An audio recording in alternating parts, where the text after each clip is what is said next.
you have to hit okay. Anyway. That's it. Just turn me on, turn me up, and turn me loose.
And we're live.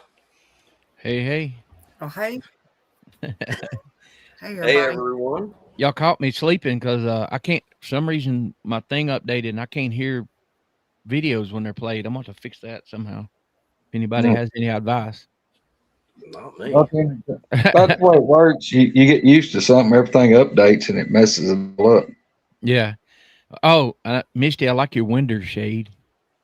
I had to hang something up. It was freaking sun got behind me and now it's blinding. So No I doubt. went in there and I thought, well, I've got a Woodwalker's one in there. And I went in there and grabbed it and I was like, oh, nope, this is Rogers, but it worked. Hey, look Happy here. little accidents. Look here, Roger. What You the see heck? that? Woodwalker's mug. Yeah. How Yeah. does everybody have a Woodwalker's mug but me? Well, I know. No wonder I damn have to show you off, Roger. I can't even get none of my own products around here. Well, I mean, the thing about it, Roger, is that the Temu fairy showed up here at the man cave a while ago. I know. I heard about that. He's sitting over there being quiet. Yeah, he's sitting over here in the background. Yeah, Hey, Randall. Show him. For everybody in chat. Hold on. Yes, we have company at the man cave, y'all. We have the infamous Bigfoot 911 Wendell Mosley. Yep. Is he wearing? And he's wearing his fan belt and karate he earned. Yeah, I think so. Is he okay? Yeah. Well, Fairy. let's see. We're already at 60 people. Hey, everybody. I see everybody saying hi. Coonbo will be here momentarily. Oh, speak of the devil. He shall appear. The man, the myth, the legend. Hey. You come right in wide open, Coonbo. You're live. Hang on. Yeah. So look, he's going to get a snack right now. Yep. Yep, it's snack time. He got to keep his glucose up. Yeah, his blood sugar's low. Them Baker biscuits. Yeah. Well, anyway, thank you for all the mods in chat. Thank you to everybody in chat saying hello. We're gonna try to roll through this. No, squirrel, that's too busy. Hey, I'm looking. You just give me a second. Look there, he's got his Expedition Bigfoot shirt on. Oh yeah. Well, hang on just a minute. Great day. Can you make up? There you go. See, look, we got a minute. I'll do what I want to. You hush. Spencer, you don't get a vote in this.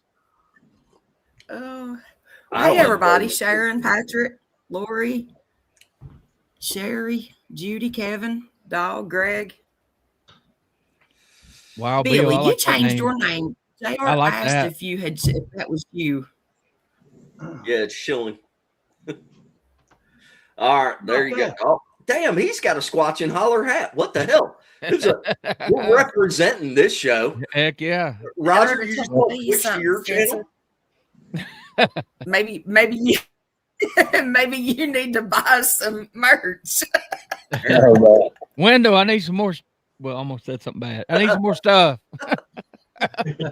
Hey, I can't rate him right now, but Misty, Wendell brought us like 1,000 Woodwalker stickers sitting over here in the chair. Those night owls. Or night owl stickers, my bad. Night owl stickers. There's 1,000 of the wood stock stickers. Yeah, Wendell jumped on Tamo and ordered some stickers for the meet and greet specifically. He got him some wood stock stickers made with Bigfoot on. Thank you, Wendell. You're welcome. Jeffrey says he's got a Squatch and Holler hat, but it was expensive for him.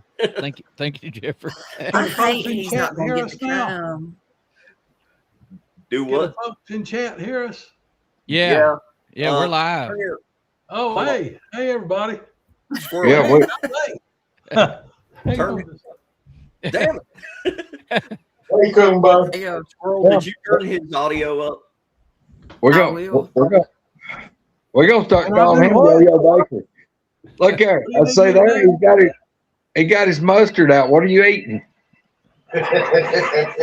Baker biscuits. Corn dogs. Oh, look here. I told y'all. I didn't have a chance to get lunch yet. I called it. I told y'all he had to have something. His sugars get low. Yeah, that's right. Hold on 1 second. It's all the way up. It's all the way up. Did you take off the automatic? Yep. Am I not coming through loud enough? You're Yeah.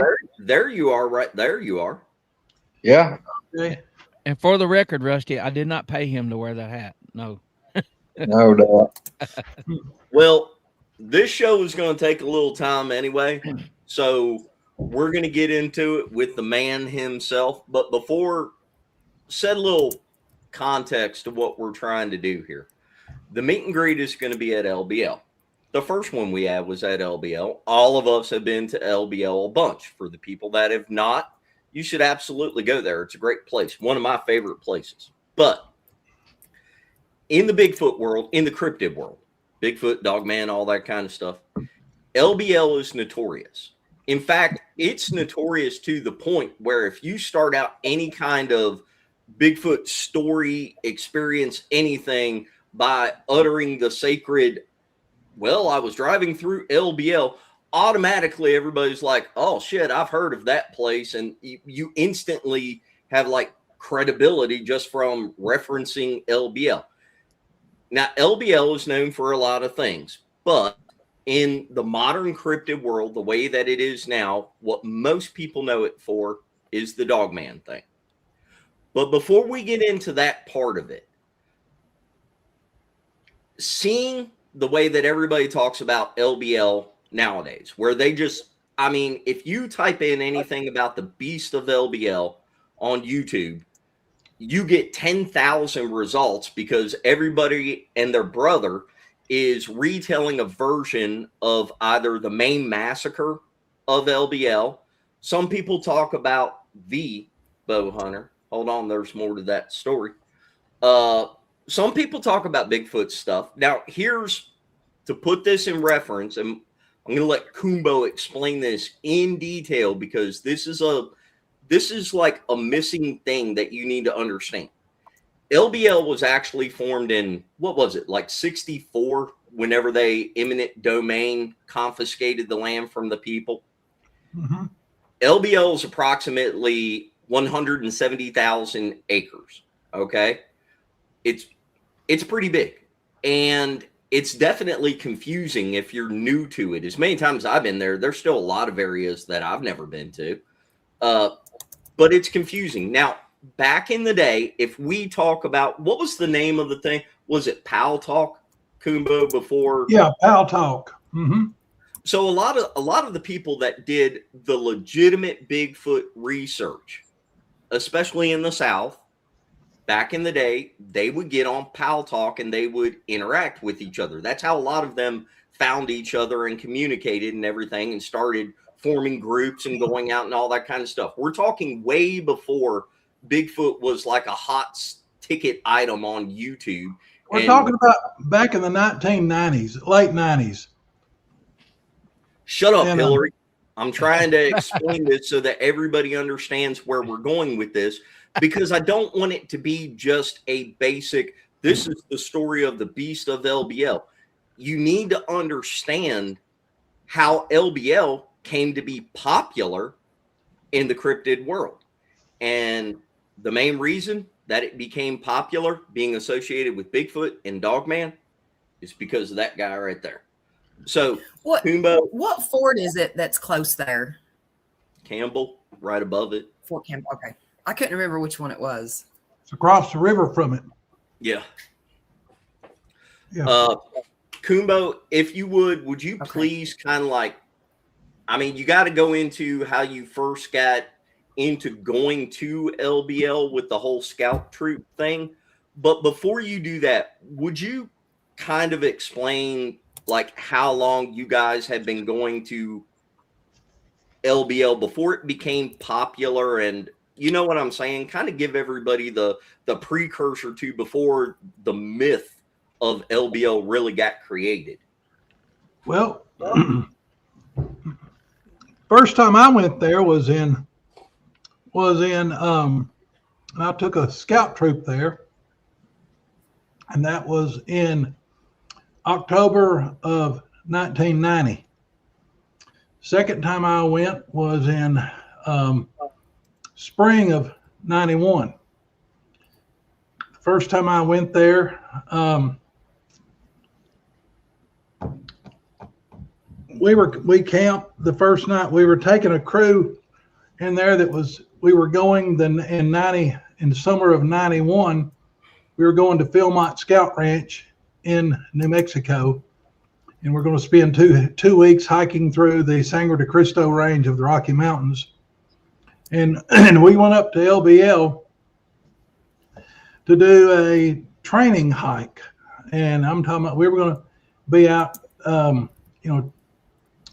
one night down in, what's the camp all the way in the south end? I never can remember the name of it.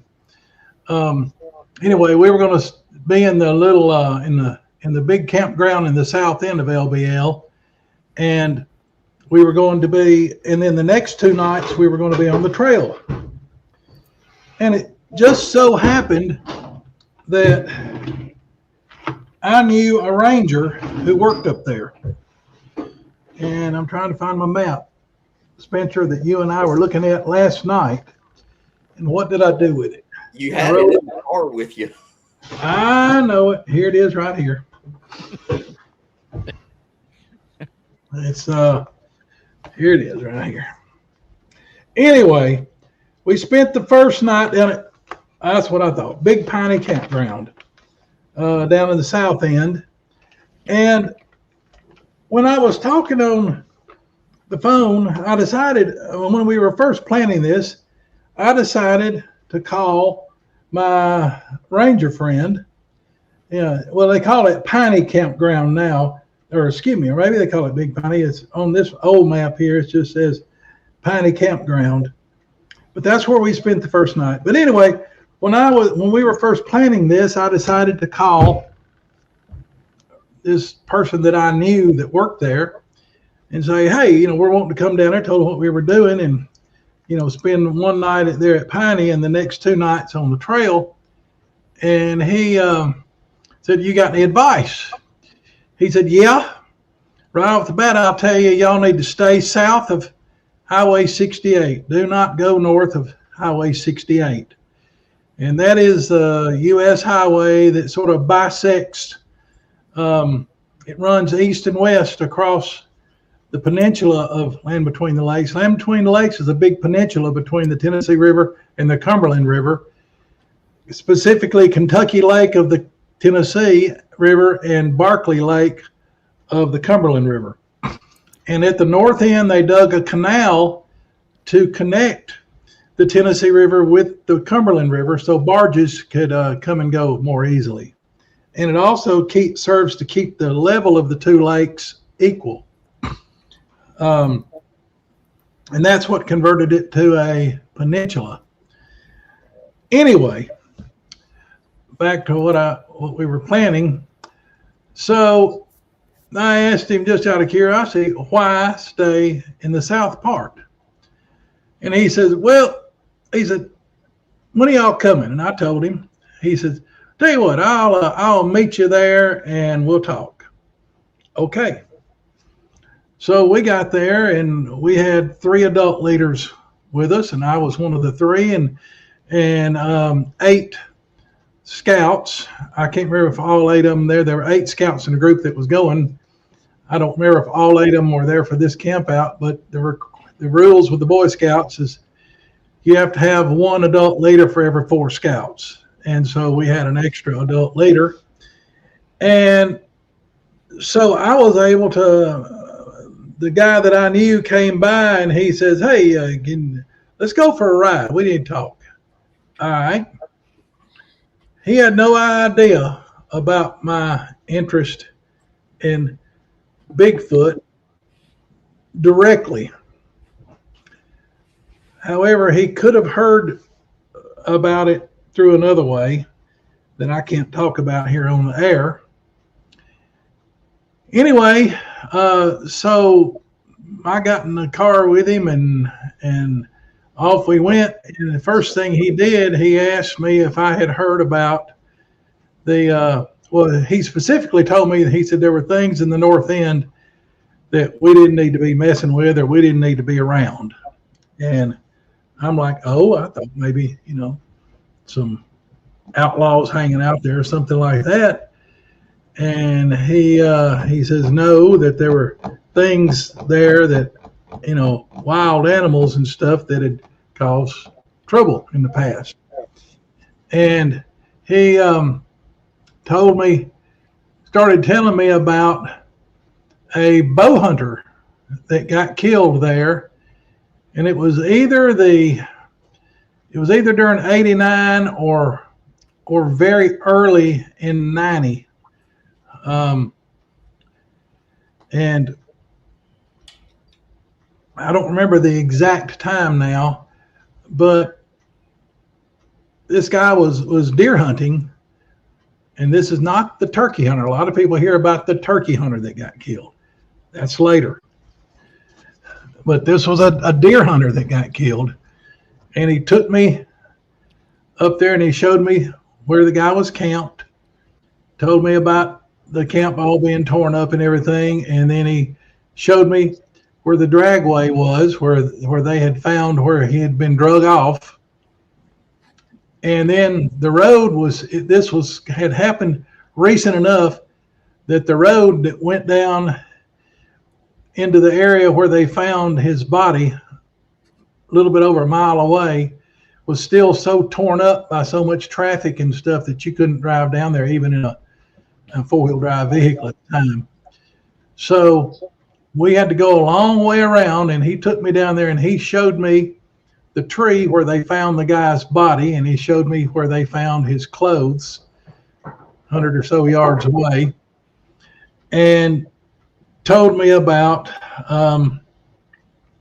what they thought it was. And I'm like, I had figured out that Dogman existed back in 1984, 6 years previous to this.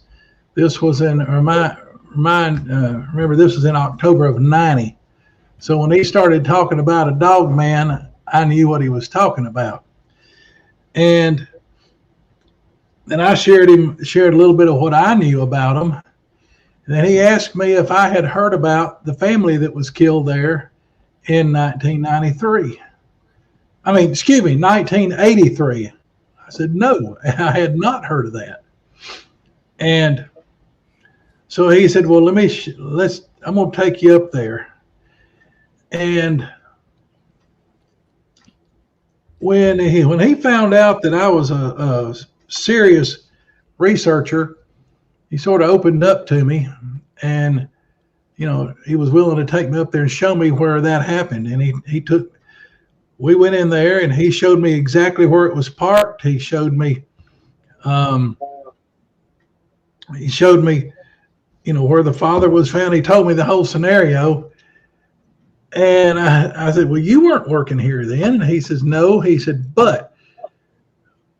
and he was one of the guys that found the bow hunter.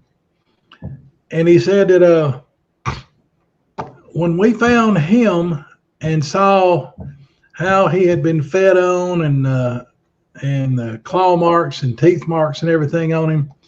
He said they drug out the files from 1983. And he said that he had access to the files of when the family was killed. And they did a bunch of comparison between the two of the bites and the claws, and such as that, and verified that, yes, that this bow hunter was killed by the same type of creature that killed the family back in 83. Not a bear, not a cougar. And so he said that sort of changed a lot of stuff. Now, what I was not able to find out was, did they kill that dog man the same way they killed the one in 83? And I couldn't get, he was not at liberty to tell me. Now, the other thing is that I was able to meet one of the officers that was there in 83. As a matter of fact, it was the one that was standing under the tree when the blood dripped on the brim of his hat, and he looked up and it dripped in his face. And he turned around, like, that gun, what is going on? He turned around, and the other guy with him says, "Oh my God, you got blood all over your face." And they shined their lights up in the tree, and there was the body of the little girl. I think she was 9 years old. There up in the tree, right at 30 feet off the ground. So I got to talk with a first-hand person that was there in 83, and I got to talk with a first-hand person that was there in 90, late 89, early 90, when it was, when the bow hunter was killed. And they showed me a lot of landmarks and things and how to tell, how the place was laid out at the time. And now it's a lot of the stuff that I used to be able to show people there are gone now. Things have, a lot of time has passed. This was in 1990. The first time I ever took anybody in there and showed them anything was anybody besides, well, I took some folks in there probably in the late 90s, early 2000s, but the first time I ever took a group in there was way back in 2017. But the place has gotten so well known and stuff. A lot of the landmarks, a lot of the stuff is gone. Used to, you could find wipes in the ground at each corner of the campsite, and you could tell a whole lot more about where you were. But all that stuff is either rotted away or it's gone now, due to souvenir hunters and stuff. But I got, like I said, I got firsthand information on it. I got my information straight from people that were there on both instances. And I should have probably written a lot of it down, but I didn't. However, we recorded a bunch of stuff on the old outlaw. What we used to call it, Spencer. You had Bigfoot Crossroads. Bigfoot, yeah, Crossroads, and it's where the outlaws used to go. Well, all that stuff's gone now. You can't find it.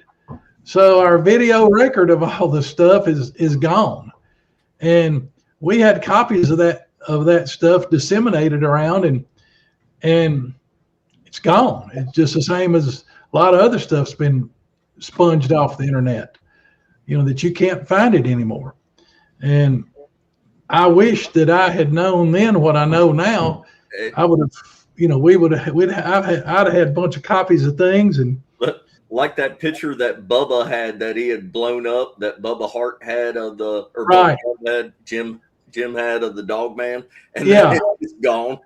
It's gone. And Mike McLean, who started the Alabama Bigfoot research forums, Mike was afraid that was going to happen, and he disseminated that thing all over the place. I mean, we had thousands of copies of that out there, and now they're all gone, every single one of them.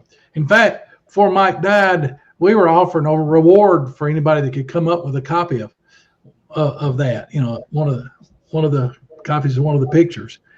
And this thing was good enough that you could see the wrinkles in the nose, you see the pupils in his eyes, you could see his teeth, see his ears laid back. And this was a picture that was taken up in Ohio. But you know, there's only one picture that I know of that used to be in existence that was better than that, and that was taken at LBL, and it was taken in our campsite, and it was taken, as a matter of fact, the best picture was taken about 8 or 9 feet from my tent, and the second best one was taken about 2 feet from my tent. It was coming to get my German Shepherd. Why don't you tell that story before we get into the main LBL stories? Why don't you tell that one? We were camped.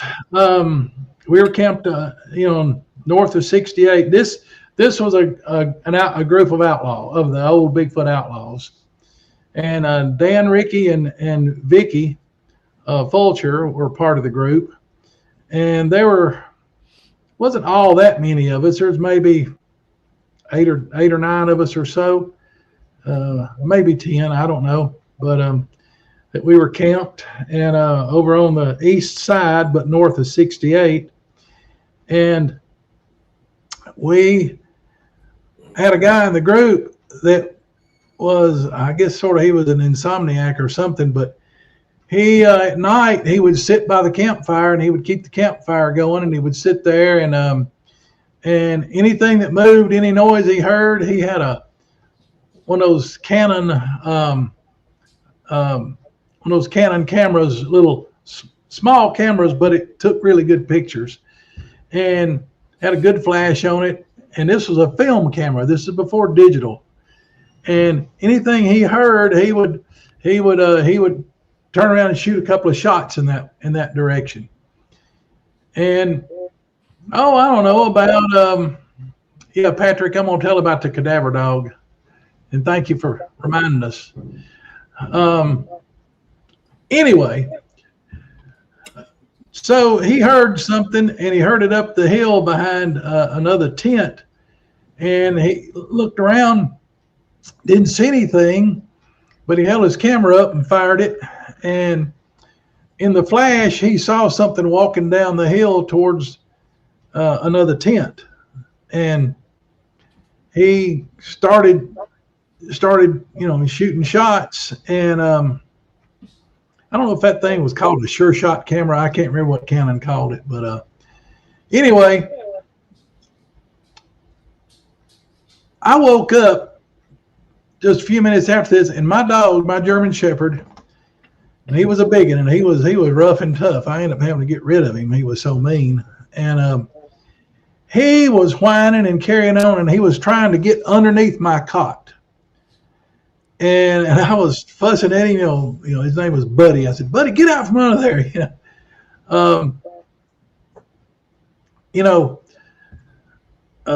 I couldn't, and he was whining and carrying on. I drug him out from under my cot, and I put him over there on his bed.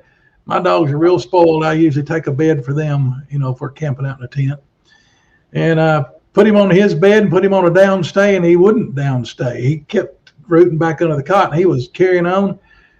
So all the while this was going on, I saw 2 or 3 flashes going off outside, and I let old Buddy get up underneath my cot, and then I heard I saw another flash go off, and I could tell it was pointed right at our tent, and because it seemed brighter than the others. And then I heard something very quietly move right outside the wall of the tent. And then I heard footsteps going up the hill behind my tent. And I saw 2 or 3 more flashes. And we went back to, eventually I got back to sleep. Next day, get up. And this particular fellow's wife said that he got some shots of a dog man in the camp the night before, and he had took off and gone down to what's the city right there by Fort Campbell? Campbell. Not Clark. Anyway, he had took off down Interstate 24 to the next town of any size, to Walmart, to get those pictures developed. And he came back, and he had 5. Well, he had a whole bunch of pictures, but there were 5 of them that he had 8.5 by 11s on. Grand Rivers. No, Grand Rivers is the other way. This is to the south. This is to the southeast down Interstate 24. And anyway, he had 5 8.5 by 11s. And he started showing them he would not let us hold them. He would not let us touch them. One of them had a perfect side view of a dadgum dog man that was walking. He was about 5-6 feet away from my tent, or probably 6 to 8 feet from my tent when he took it. And it was a side view. The thing had his head turned, like this, and he was looking at him, and he had his teeth bared, and he was walking, and you could see his right hand or paw was up, and and it looked like a gigantic raccoon hand. It had big knobby knuckles on it and very distinct claws, and it had his ears were laid back, and it was baring his teeth. You could see all of his canine teeth, and but it didn't attack. It didn't attack the guy with the camera, and it walked in behind a big oak tree that was right next to my tent. The next shot was the thing looking around the side of the oak tree at him, and he got another good picture of its face straight on, and he kept shooting shots, and anyway, eventually and I was in there fussing at the dog all this time, and it turned and it went up the hill behind my tent. He got 3 shots of it going away, and the first one you could see its backside pretty clearly.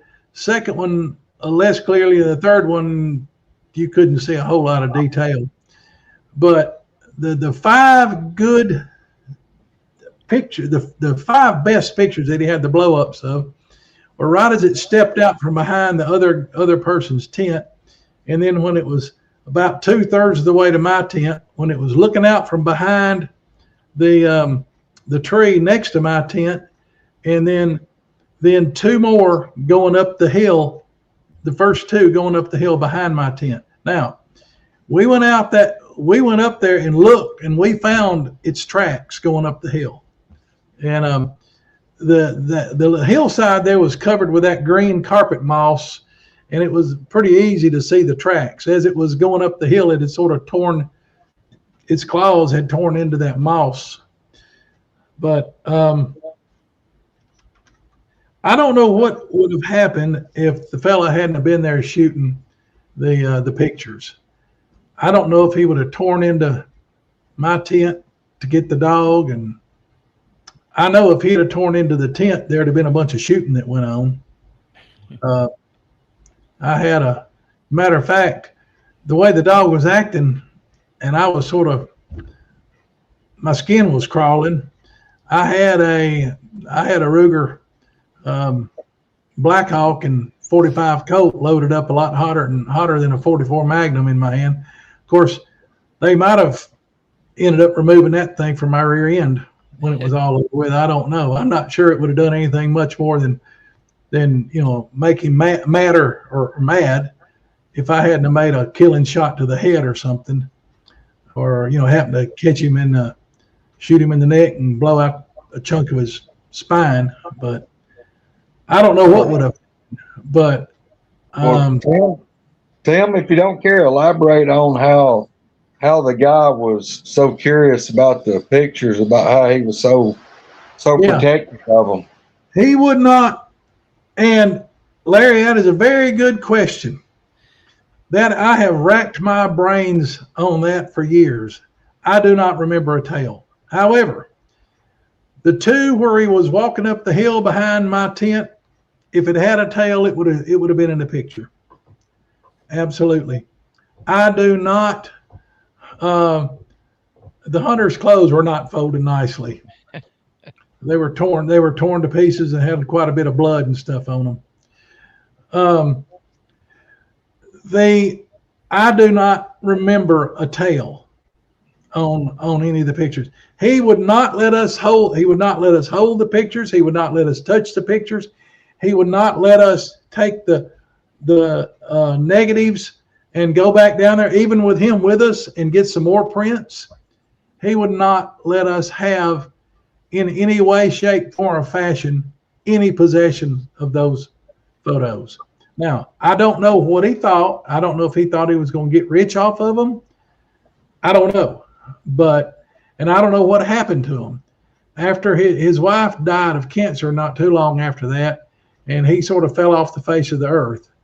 And we have, other people that are part of our group now that have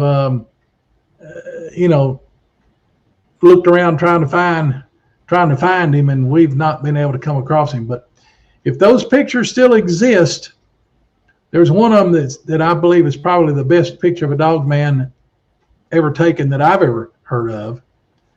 But it's pretty discouraging.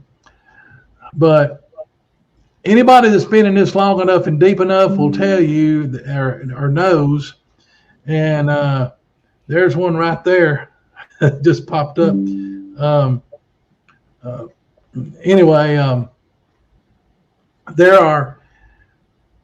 They will come in and they will zap your computer. They'll zap your hard drives, your thumb drives. I lost one time 5 hard drives and 12 thumb drives in 2 weeks. And they hit my computer at home and they hit my computer at work. And by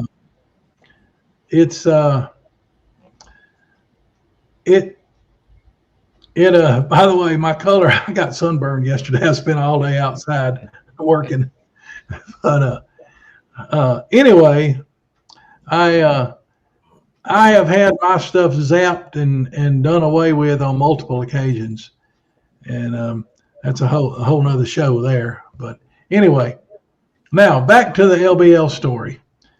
Like I said, I got my information straight from people that were there, and I got information from people that actually had their hands on the files from the 1983 incident and filled out the reports for the 1989-1990 incident. So now, anybody on here that knew Mark Maychek, 2 things, that he passed away here a week or 2 ago. And Mark and I were friends, and Mark was a heck of a researcher. But we bumped heads over the date of when the bow hunter was killed. And I know for a fact that there was absolutely a bow hunter killed in either 89 or 90. Absolutely, positively. Mark was saying that there was a hunter, a turkey hunter, that was killed in in 2002 or 2003. I don't remember exactly which year. Now, and I told him that he was wrong. And he said, no, he was right. And he said, there ain't nothing.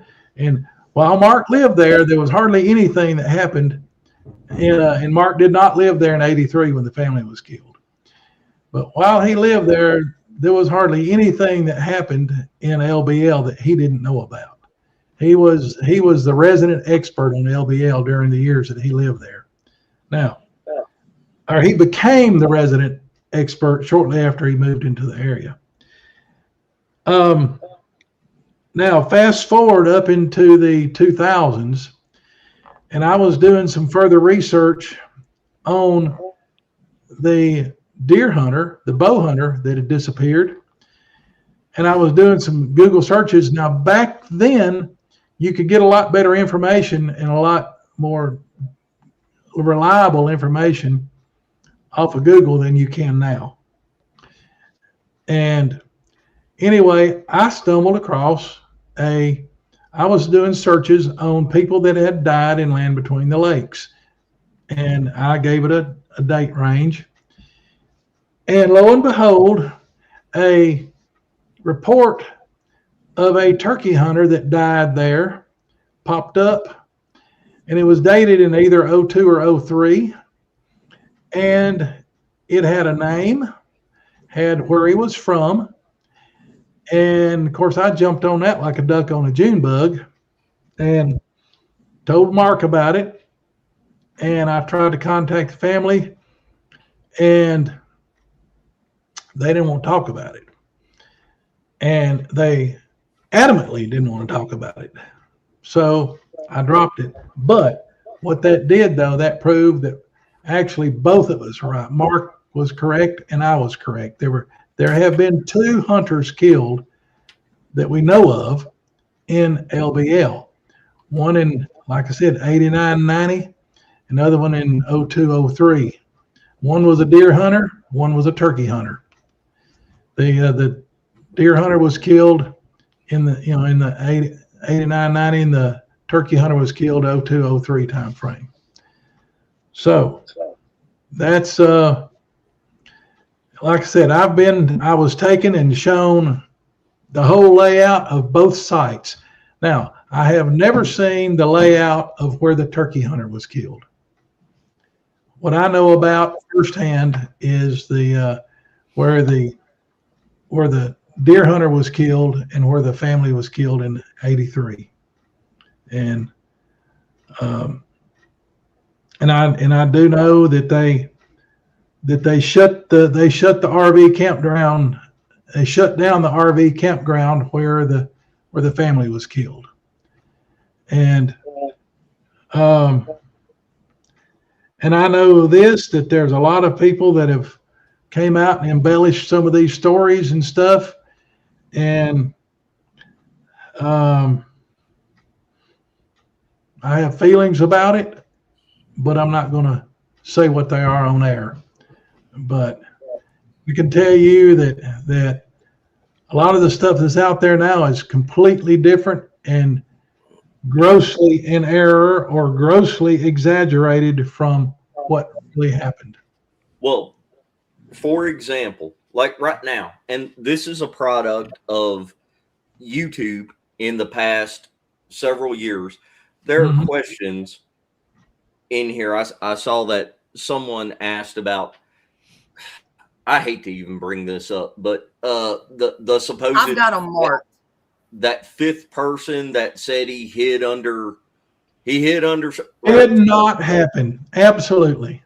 Well, in order to clarify it, and I know you've already told this story a bunch, but can you give a quick walkthrough of both the massacre and the bow hunter, just so people get the basics of what actually did happen? Okay. The family, I'll start with the thing. Yes, there was supposedly only one dog man that killed the family. And I'll try to, no, there was not a 5th survivor. Did not happen. Absolutely not. All right. Here is, and not only was there not a 5th survivor in any of the records, or that was reported by any of the law enforcement that was involved. But the story that the supposed fifth survivor told wouldn't have happened anyway. And that he supposedly was hiding under the RV with a single barrel 410 shotgun and shot and killed it.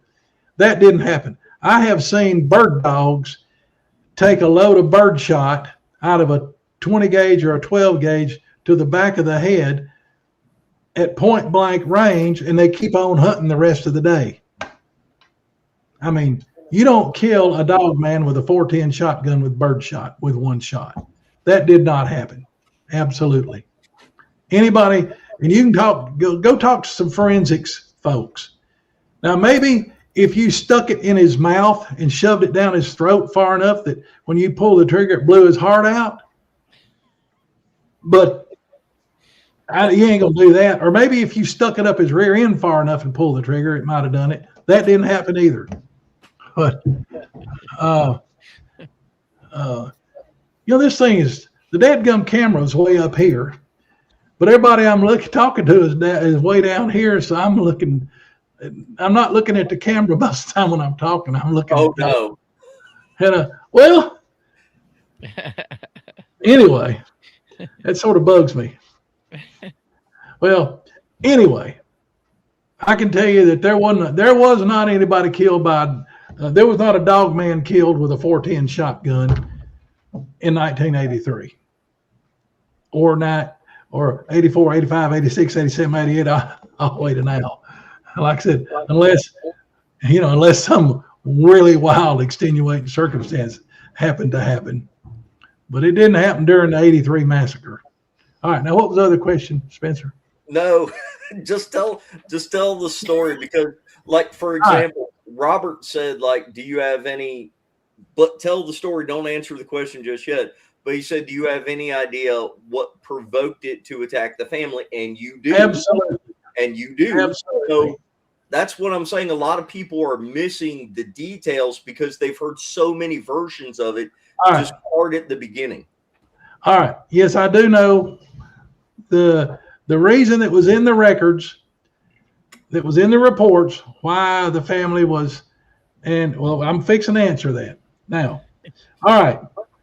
First of all, let's go back and look at some early 1980s television shows. Like, for instance, A-Team and some of the others, and think about like Charlie's Angels and a bunch of stuff like that. This was the age of big hair and on the women and all the gold bracelets and the bling and trash on all the guys, and everybody wearing loud perfumes and loud colognes and stuff like that. And, everybody's big stud, all the guys had the shirts unbuttoned down and their hairy chests showing and all of this. And if you doubt it, go back and look at some early 80s television shows and look how A-Team's a good one. Charlie's Angels a good one. I mean, now the Flying Nun would not be a good one, but I gotta ask, is there some Coonbo Baker pictures out there where you've got like a Mr. T starter kit on? No, I will tell you right up front, I have never owned a necklace, a man's necklace, except way back yonder when I was about 11 years old. We were up in Washington, D.C., and I walked into a little store, and it was a motorcycle shop, and there was a big old iron cross hanging there on a chain, and I bought that thing and came back wearing it. When my dad saw it, he about wrung my neck. But that's the only piece of male jewelry I've ever worn besides a wedding band or a watch. Or I've got a ring that I bought out west. It's a handcrafted silver made by a Navajo fella. But anyway, I never wore crap around my neck and all that gold and bling and stuff. So anyway, all right, now let's go back. This in 1983. This family comes in going to camp there at the that particular campground. Anybody that's been there very much knows that there is most of the campground is pretty hilly. Most of the sites that used to be there are not level. there was only like 3 or 4 slots there that you could call pretty level, that were easy to get into, didn't take a whole lot of work to level them up. That was a big deal back then because they didn't have all the push button jacks and stuff like they have now, and they didn't even have the ones that you can run down like I got on my little camper, that you can run up and down with a cordless drill. They had the old fashioned kind that you're down there with a cranking that thing down. And this was a 1983 Winnebago, and it took a while, took a lot of work to set up. They pulled in there about 4 o'clock in the afternoon. It was just getting dusky dark, and the man and his son were outside setting up the camper, and the little boy, he was, I think, about 10, 11 years old, something like that. He was going around, doing step and fetch it for his daddy, helping him, and the daddy was down there on his knees cranking those leveling jacks and trying to get the thing leveled and stabilized. Mama was inside. I think she was starting to get something ready for supper, and the little daughter was in there too. They're working there.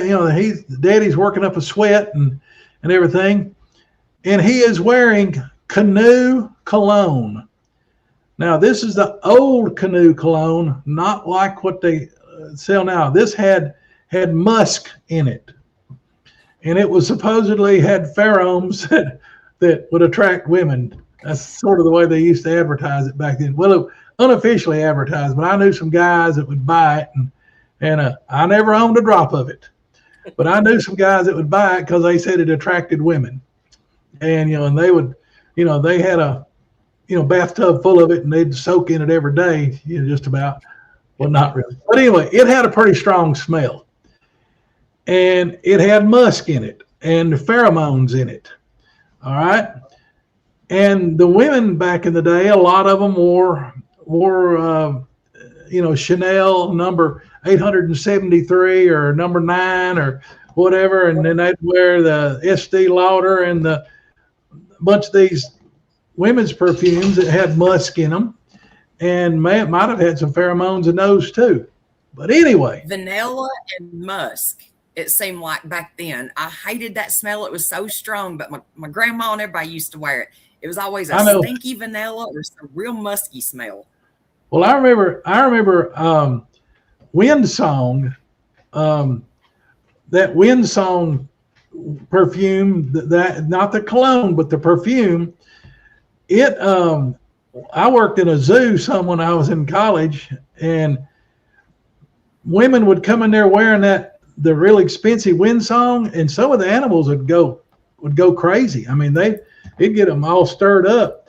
What was really crazy was they'd walk in there in the reptile section, and it'd get some of the big lizards and stuff all worked up, but anyway, that's beside the point.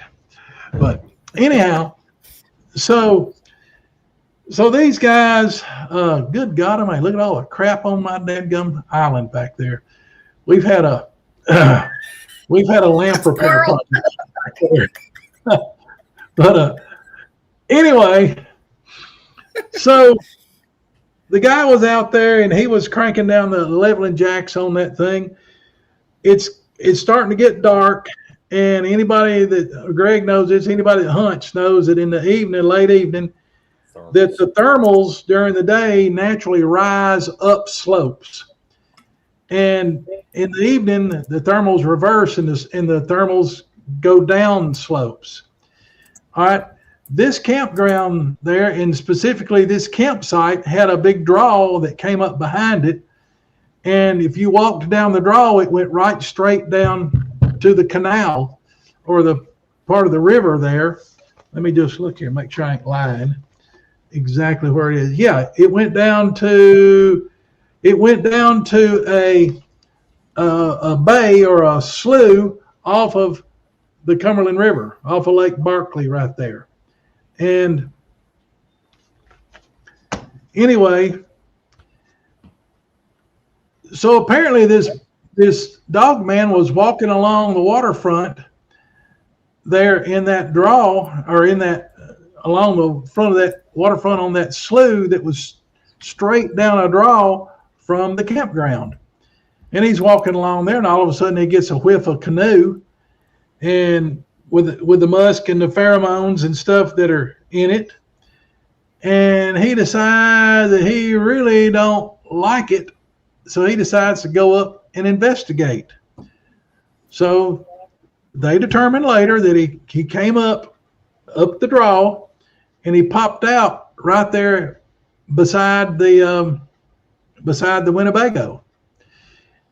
He went around, and there's Daddy down on his knees cranking that jack down. He was cranking down the right front leveling jack.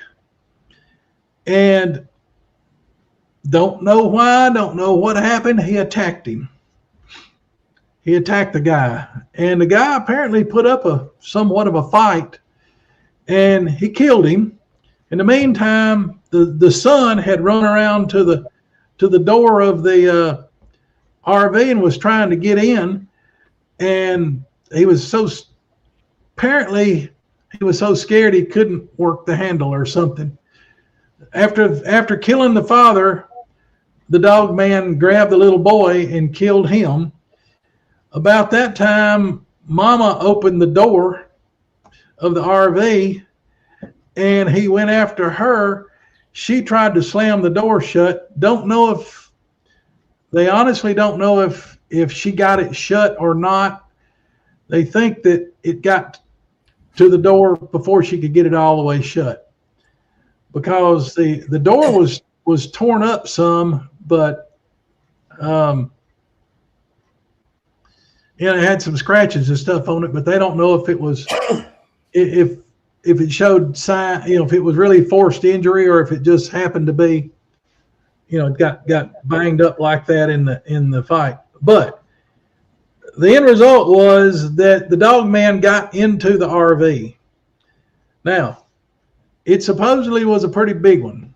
Like, I couldn't ever get the exact height, but somewhere between 8 and 10 feet. And I imagine it, when it got into that RV, that it was probably pretty cramped. But the mama put up an ungodly fight. When they found her, all the skin and meat were gone off the ends of her fingers on both hands. She literally fought it tooth and toenail or in fingernails. She tore her fingernails and everything were gone. I mean, she was down to just bare bones fighting that thing. And from the look of the inside of it and the amount of blood that was all over the place, she fought it for a while. And probably the reason it couldn't kill her as quickly was because of the confined space inside the RV, because this RV was not very big. And so what about the DNA under the fingernails? Or, I mean, not even just, they got some. I mean, oh yeah, they got all kind of crap. They got all kind of evidence that they've kept. But anyway, so it killed the mother. The little girl's in the back bedroom, or in a closet or something. She's back in the back of the RV and tried to hide, and it found her pretty quick and drug her outside and partially consumed her, and climbed up a tree and hung her body up over if this is the trunk of the tree, I'm going to go from the other side. There was a branch that came out about at an angle about like that, and he dropped her body right in that crotch, left her up there. And the tree had a little bit of a lean on it, and not much of a lean, but a little bit. But later, when they were actually shining around looking for evidence or whatever, and blood dripped on the brim of one of the officer's hats. He had one of those old Smokey Bear hats on. So anyway, the thing after killing all four of them and putting her up in the tree, it left. Somebody came riding through the through the campground right at dark, and they were passing the campground, and somebody noticed, for some reason, they noticed the man's body laying there, and right off the right front corner. He was about 8-10 feet off the right front corner of the RV. And they looked over there and they shined on him, and looked like he'd been run through a hamburger meat grinder.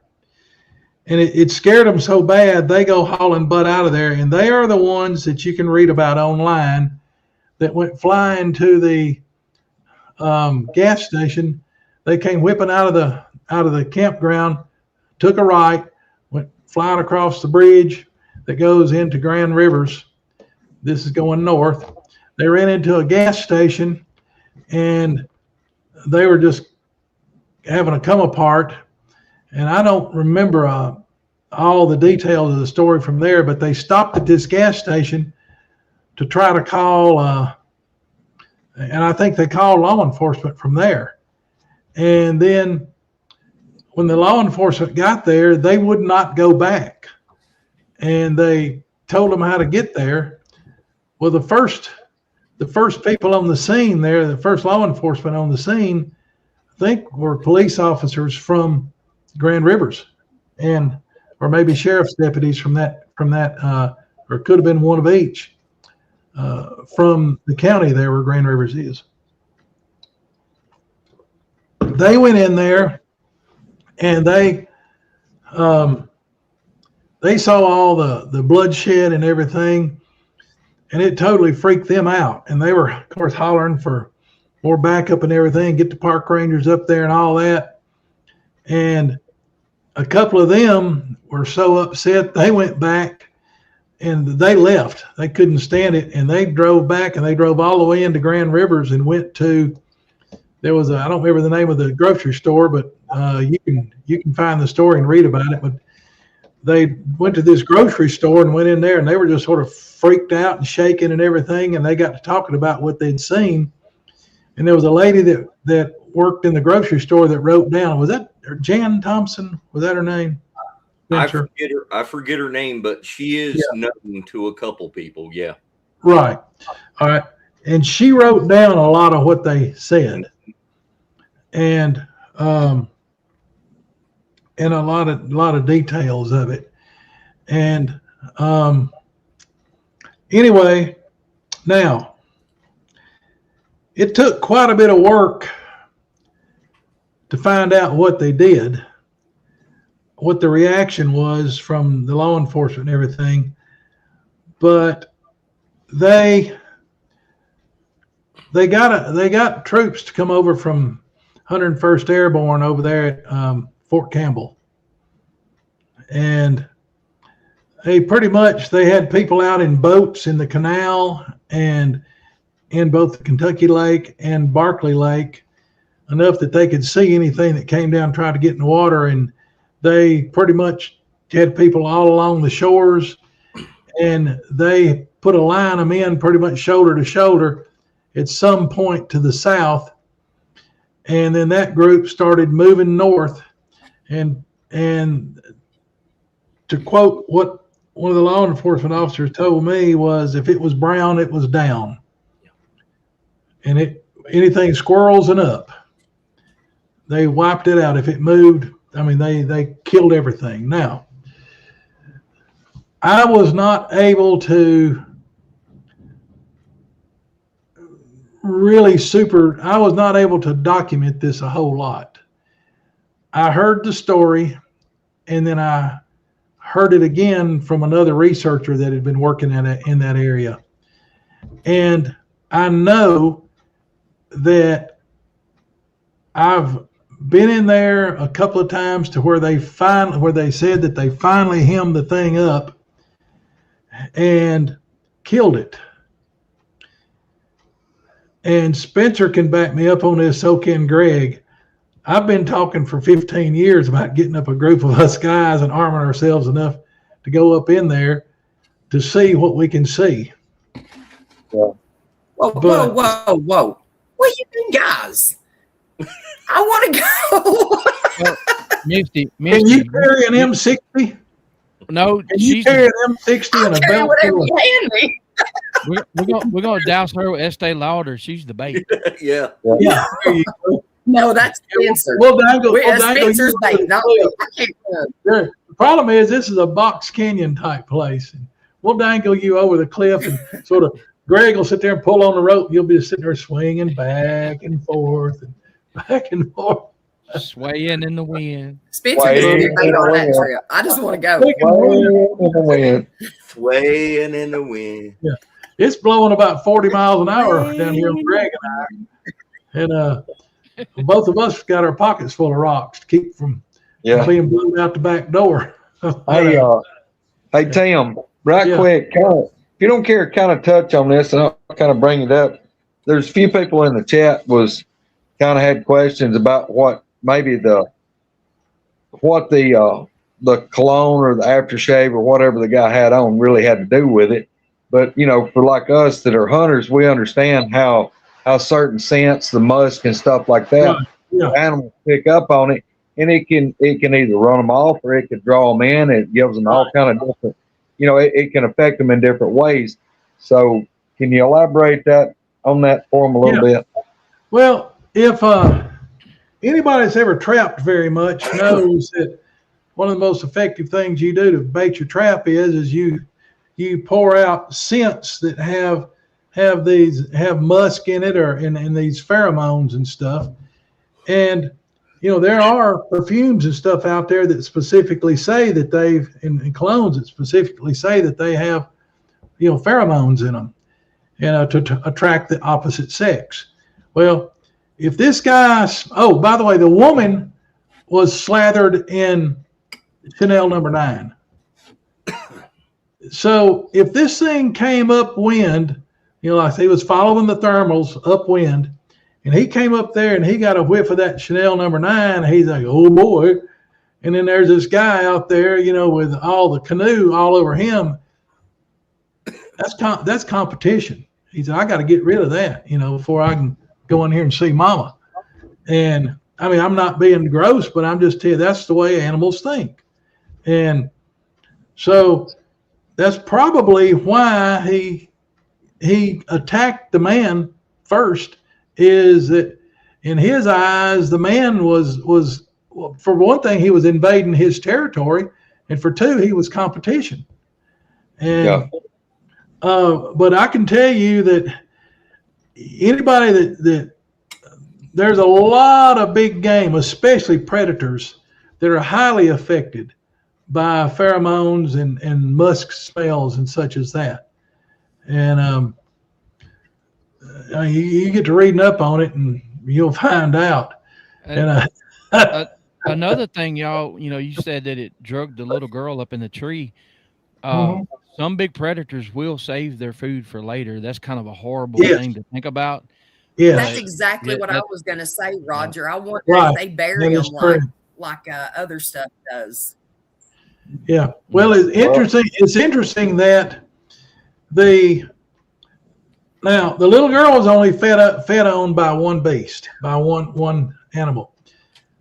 The bow hunter was fed on by up to 5 different ones. He was fed on by a whole family unit, but what was left of his body was hung up in a tree. But that gets back to the point, though, that whenever the military got there and they went in and cleared out everything in that section, did they actually get it all? Because later on we find out that there was more than one. So And I have a question right quick. Go ahead. We had a lot of people ask this, and you got right up to the point. Do you know how they eradicated the one in 83? You said they killed it. Do you have any idea? Supposedly they hemmed it up in there is a deep, I guess you could call it box canyon that's very close to there. And supposedly they hemmed it up down in this canyon. And now I'm not saying it's got bluffs all the way around it, but I'm saying that they had enough people around the dadgum thing that it was pretty much trapped. Yeah. And they had some pretty heavy ordnance and stuff with them. And I could never get definitive answer on how they killed it. I mean, they could have thrown a bunch of grenades in there. They could have used M60s on it. They could have used a pea shooter with frog poison on it. I mean, you don't know. I mean, we don't know. Yeah. Okay. But I've heard two stories, and the first time I heard it, I thought it was BS. But I went back and did some talking to some different people, and I will have to. I'm not going to use a name, but what I wouldn't say that I got it documented for sure, but a story that I heard more than one time from two different sources said that after they killed it, they got a bunch of the 101st guys down there and told them grab that thing and towed it up out of there. Get it up out of here. We're gonna haul it off somewhere. Anyway, and they were fussing and cussing, and it was so big and heavy. They were, for every foot they'd go up, they'd slide back too. So they brought a deuce and a half up there that had a big PTO driven winch that that they could run out the back, underneath it and down the side of the hill, and they hooked onto it, and they winched it up the hill, threw it in the back of a deuce and a half, and off it went to parts unknown. Now, supposedly, there's a pretty good chance that whatever's left of that thing is in some kind of a storage unit on Fort Campbell. And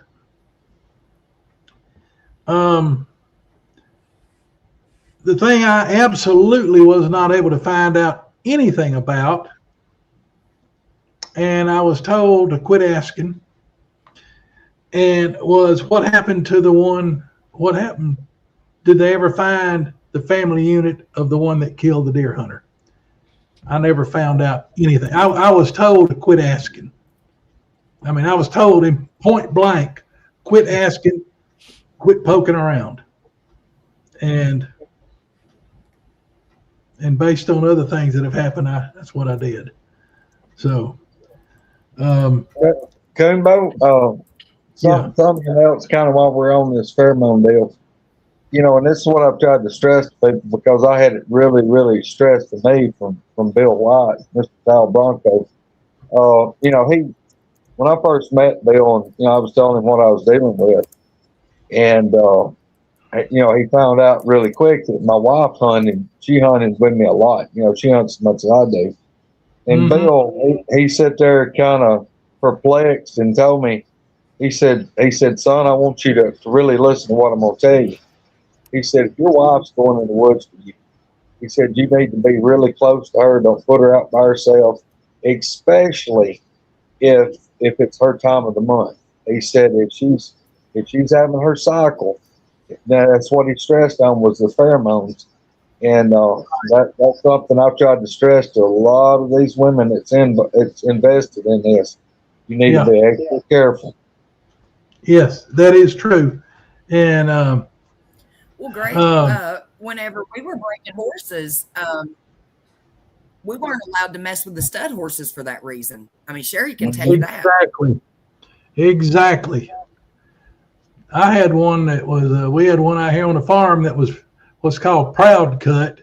He had supposedly been gelded, but they didn't get it. They didn't get everything. And back when I was in high school, I'd come out here. That's way worse than a stud. Right. And we'd try to ride. And if, the girl was, in her cycle, he'd go, that horse would carry on. And I mean, you couldn't ride him. I mean, he was dangerous to be around. And, I've seen, anybody that's had dogs, you've seen how they act. And, I mean, people don't realize how strong. I mean, that's the whole reason the Heavenly Father invented these pheromones and stuff like that, was to get things together to populate the earth. And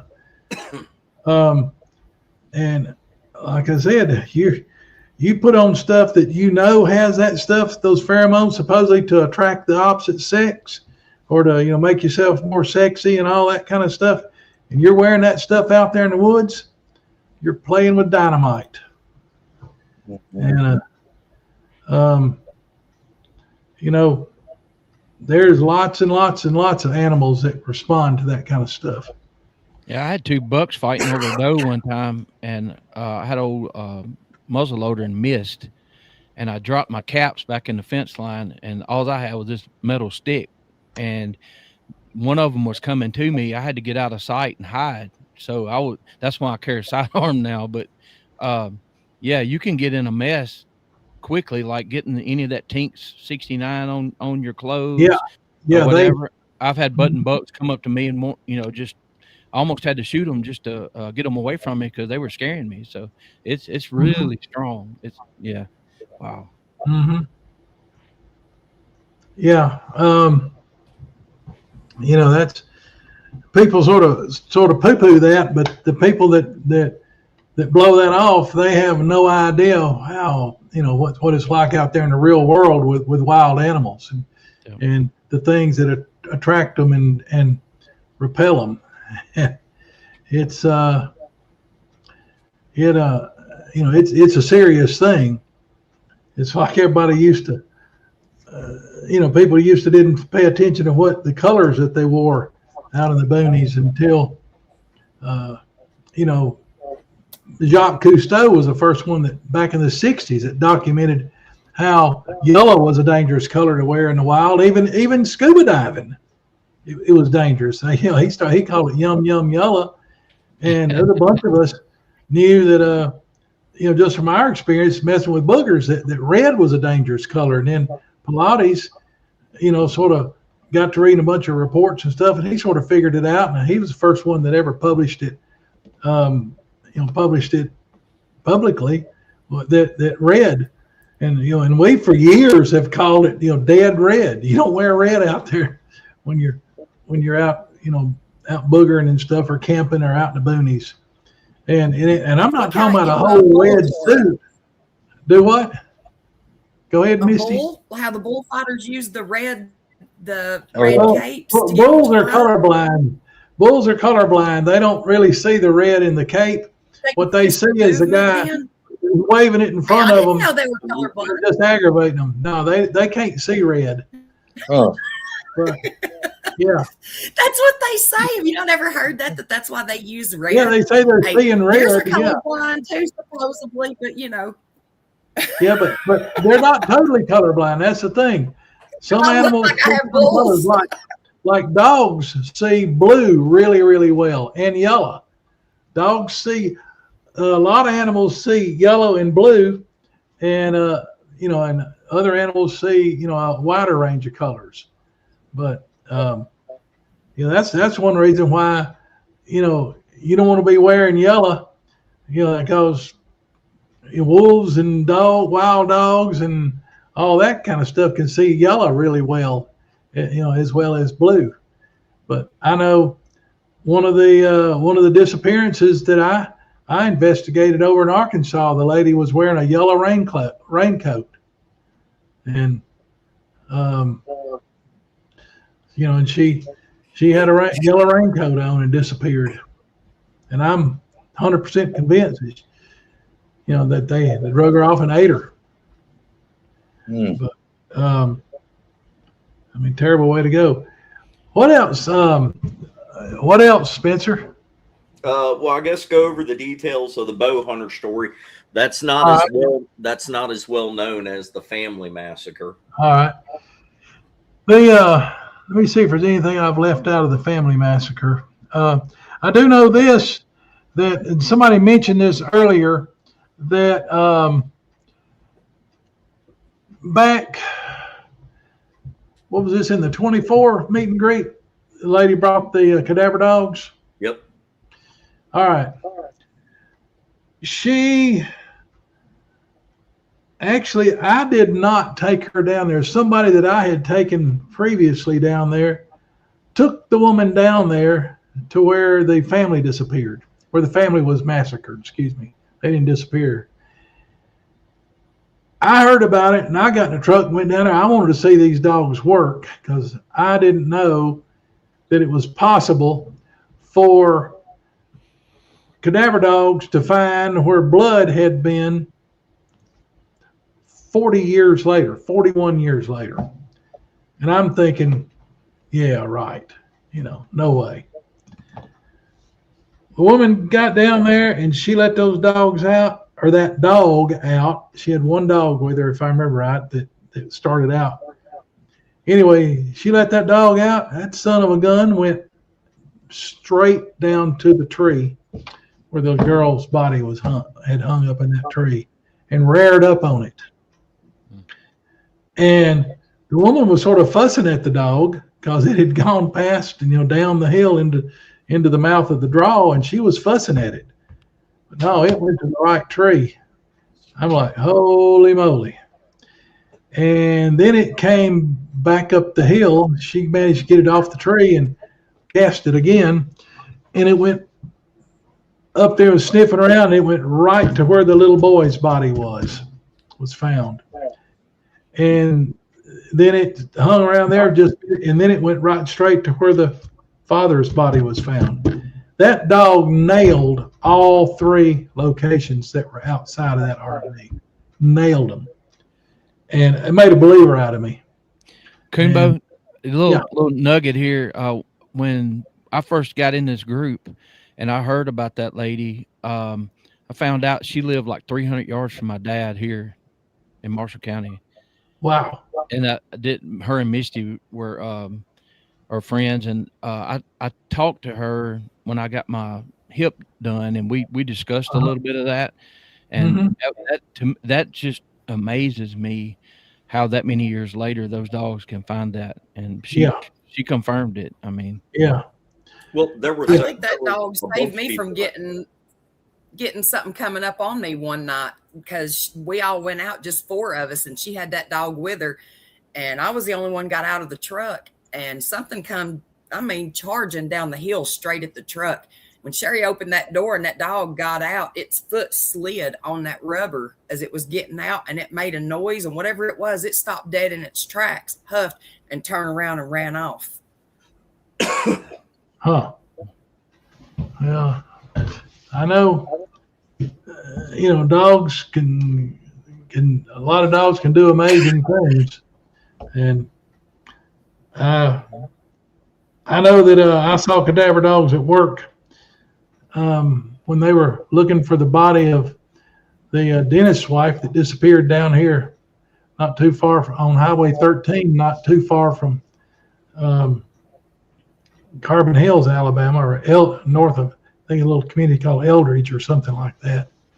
But they had cadaver dogs out looking around there 3 years later, and I think they finally figured out that a booger got that lady.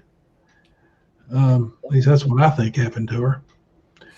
Never found a trace of her.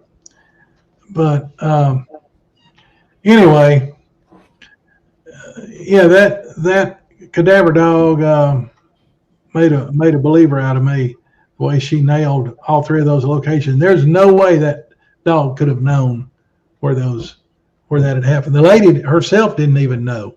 That is correct. Correct. And all right, back to the bow hunter. All right, so they're sitting in on Monday morning, right at shift change. The day shift was just fixing to come on duty there in the headquarters there at the place called Golden Pond, right there at on the trace, or excuse me, and not the Natchez Trace, which what they call it, the Trace Road, the main north-south road through LBL. Anyway, they're sitting in there, and the phone rings, and it's the bow hunter's wife, and she says she's telling that her husband didn't come in last night, but she didn't get worried too much, because sometimes when he shot a deer right at dark, that by the time he tracked it down in the dark and then gutted it and drug it to his truck and everything. Like that wasn't unusual for him to get in it, 1:30, 2 o'clock in the morning. And pause 1 second. Yeah. Monday morning, the bow hunter was supposed to be home Sunday evening. Correct. Show up. The wife called and got them looking for him on Correct. Monday morning. Monday morning. That's correct. All right. One of the, and so they asked, well, what was he driving? And, what was his name? And they verified, yep, he bought a permit, or he had a permit, and he was driving a white Nissan pickup. And one of the rangers said, yeah, I know where that guy's camped. I've seen his truck up there. And so that officer and another officer said, come on, let's go. And the two of them took off, drove up there. And these are law enforcement rangers now, not regular park rangers that can show you the difference between elk poop and buffalo poop, in the elk enclosure. But anyway, so they drove up there and drove in there, and as they were turning in, they could see the truck sitting there, but as they got in a little closer, they saw the tent was torn up. And then they noticed a distance away, they see the sleeping bag there, and it's torn open. And then they see that the truck had some dents in it. And I'm not going to say how many dents because I don't know. All I know is the truck had some dents in it. Then they find the guy's bow laying there, and there is an arrow gone out of the quiver, and the bow was broken, and it was laying about from the tent. It was laying about maybe 35 yards, about 30 yards away, something like that. And from the truck, it was laying maybe 10 yards away, something like that. And they're looking around, and then they notice they found some blood on the ground. Then they noticed a dragway, in other words, where something heavy had been drug, and the grass, the vegetation was mashed down, and they got to following it, and it was very easy to follow down through the woods. And it starts heading down through a hollow, or a draw, or as we say, a holler. And like me and Roger say, and Greg, Spence would say, hollow. There you go. While he's straightening his bow tie up. Exactly. So anyway, so they found a dragway going down through this holler, headed towards the river, to the that would have been sort of to the northeast. Holy shit! What was that? Oh, okay. Hey, Sandy. Excuse me for cussing. She sneaked in the back door. I'm Hey, sorry. Sandy. Brown shorts moment live on there at Coonbo's. Yeah. I'm just let down. He didn't come out with a firearm. I know, right? Yeah. Well, I could have, but Yeah. anyway. So they where was I? Anyway, they follow this dragway down into this holler, and it goes for a little over a mile, about 1.125 miles or so. And they find a big bloody area there on the ground, and the vegetation's all mashed down, and they find some tracks, and they find most of the guy's clothes nearby that's been torn off of him. And then they get to looking, and they spot, not too terribly far away, and I don't know if they saw a dragway over to the tree, or if they actually just saw the guy's body was up in a tree. And of course they had to, I don't know if they got cranes or a bucket truck or how they got his body down, but they determined that he had been fed on at least 4, probably 5 different animals. I'm talking about of the same species, probably a family unit. And I know that it happened close enough to the time that I was there that there's a road that sort of parallels that hollow that goes down in there to really close to where they found his body. And there had been so much traffic on it during the time that all the investigation was going on that the road was torn all to pieces and it was impassable at the time. And the next time I was there in the spring, it was still impassable. But when we went down there, when he took me down there in October of '90, we had to go way around another way and come in from the north, sort of from the northeast, to get down in there.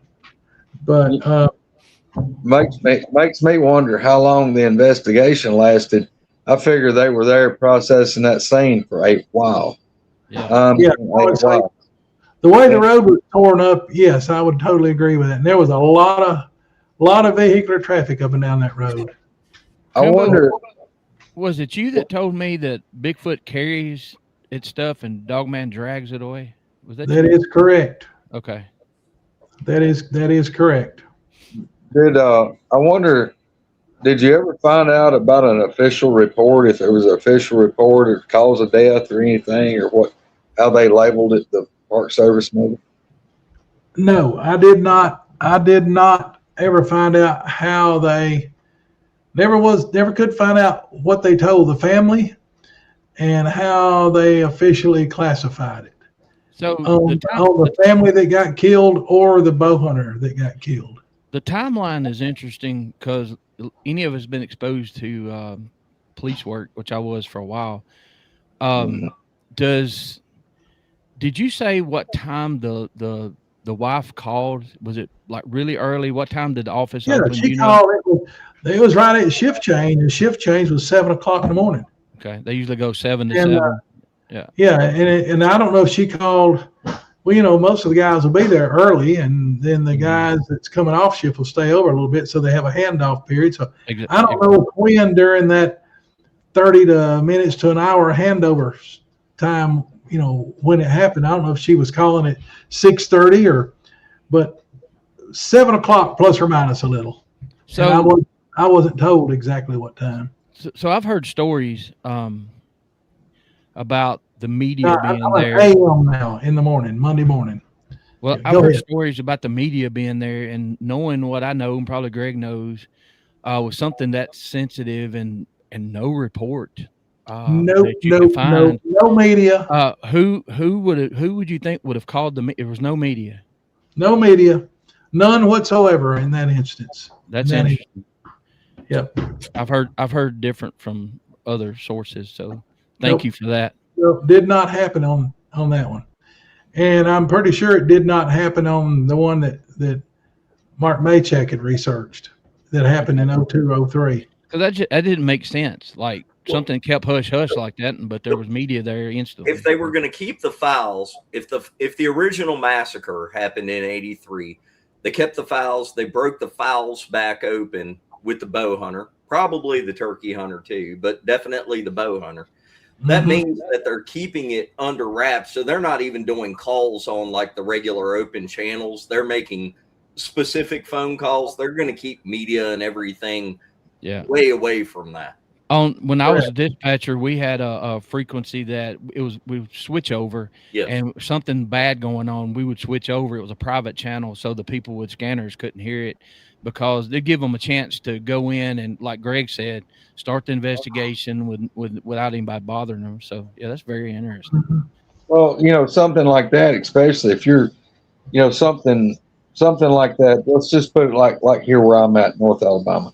If something like that happened, you're not going to have just a local county sheriff's office or even a city police department is going to be working that. I mean, you're going to bring in at least the state, and that being on a federal park, you're going to have to bring in the federal guys, and there's going to be a whole team of investigators. They don't arrive on the scene instantly. You're talking about you know, I've been on murder scenes here where we'd have to bring the state guys in, and they were coming from all over North Alabama, and it may take 2 or 3 hours for them to get here. I mean, you know, that puts the timeline back a lot. And Bama just confirmed. We all know what he used to do. Yep. You know, this, you know, things when they don't make sense. I just kind of want to hear, you know, the forensic recovery process by itself from the time that the staties and the feds get there.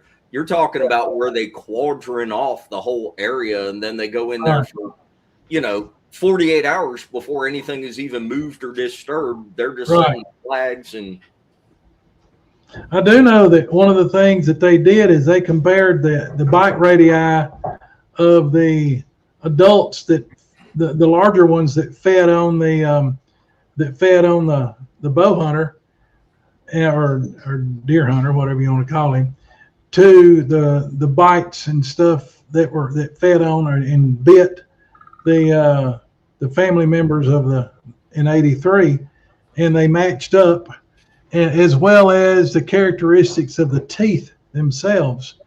They also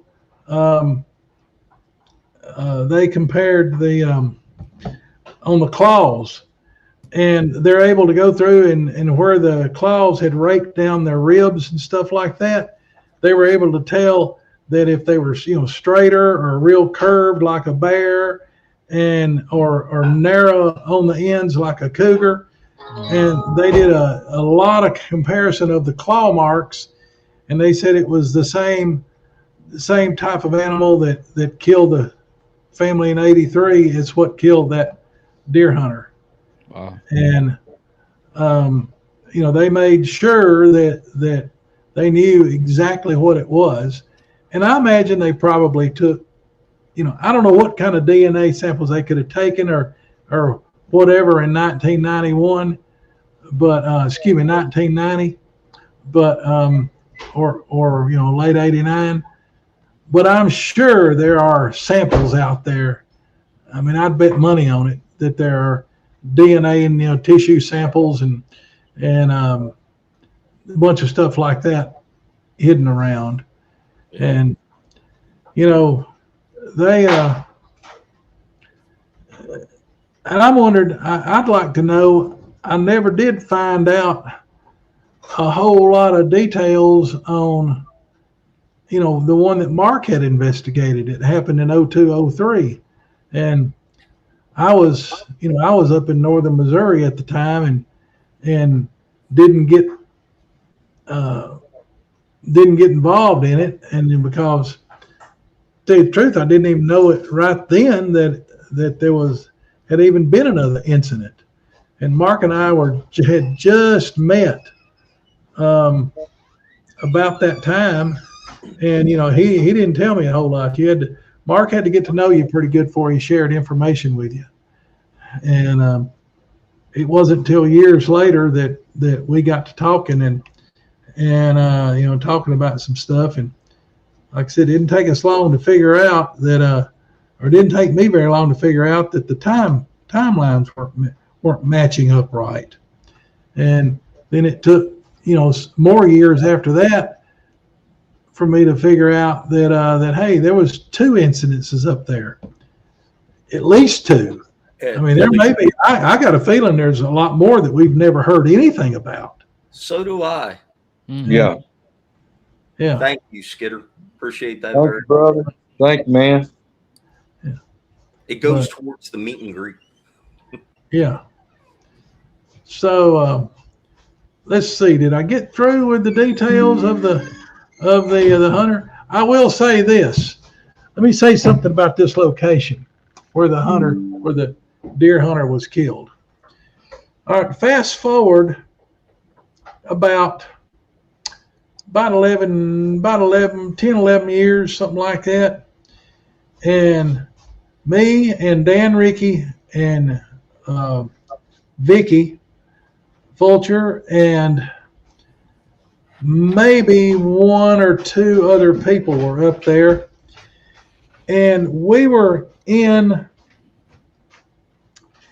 down to the mouth of that hollow where the bow hunter was bow hunter / deer hunter's body was found. We didn't go up in it where the trees were because it'd been raining and the road was sort of juicy. And so we went into an area where we could get in and out. We knew we could get in and out of it. We got turned around, so we could get out of there. And I did some calling. And Dan and Vicky had some really good recording instruments back then. So they got all their recorders set up. And I did a couple of calls and immediately got a response from out to the southeast of where we were. And there was a ridge that runs southeast to northwest, and it passed just to the east of us. And like I said, it was over a mile away. When we first heard it, it was pretty faint, but it answered me back. And this is back before I had heart surgery, and I had a good set of lungs on me, and I could make some pretty terrific calls back then that I can't do now. And anyway, got an answer, and I hollered back, and it answered again. We thought, well, it sounds like it might be a little closer. And so we're just sitting there listening, and it answers again, and it was definitely moving towards us, and it was up on that ridge. And it came up, it kept coming. I did a couple of maybe one or two little short but quieter calls, just sort of as bait to keep it coming. And that son of a gun came up to where, and staying up on that ridge, and we were down by the creek at the bottom, a creek that ran through along the base of that ridge. That son of a gun came up, and it got up there where it could see us and just stopped. And we could hear it sort of grumbling around a little bit up there and moving around a little bit, but it never did come down. But now, on their recorders, they got some good recordings of it. Now, back then, I didn't have access to the government spectrum analyzers that I had enjoyed for decades prior to this, where I could go into some of the labs and stuff and use spectrum analyzers during the off hours. And there was not good spectrum analyzing software available out, online like there are now. So those tapes sort of sit there and just sort of sat there. Well, fast forward about 5 or 6 years, and a friend of ours over in Georgia got a hold of some good spectrum analysis software, and was able to rig it up where it would run on his home computer. And so we got him a copy of Dan and Vicky's recordings that we made down there that night in around 01, 02, time frame. And what was interesting about it is that it didn't look anything like we thought we had a Bigfoot recording.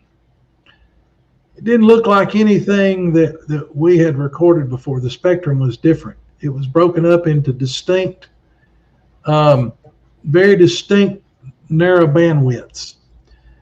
And because of the recording instruments that we had then and the recording formats that were used then, we identified like 6 to 8, something like that, bandwidths in that call. Now, when you played the call, it sounded a lot like a Bigfoot call, but you could hear some differences, if you'd listened to enough of them. Now, that we have, a lot better technology, a lot better recording, digital recording that we didn't have then. Those recordings were analog. Now we've got digital recordings. We've got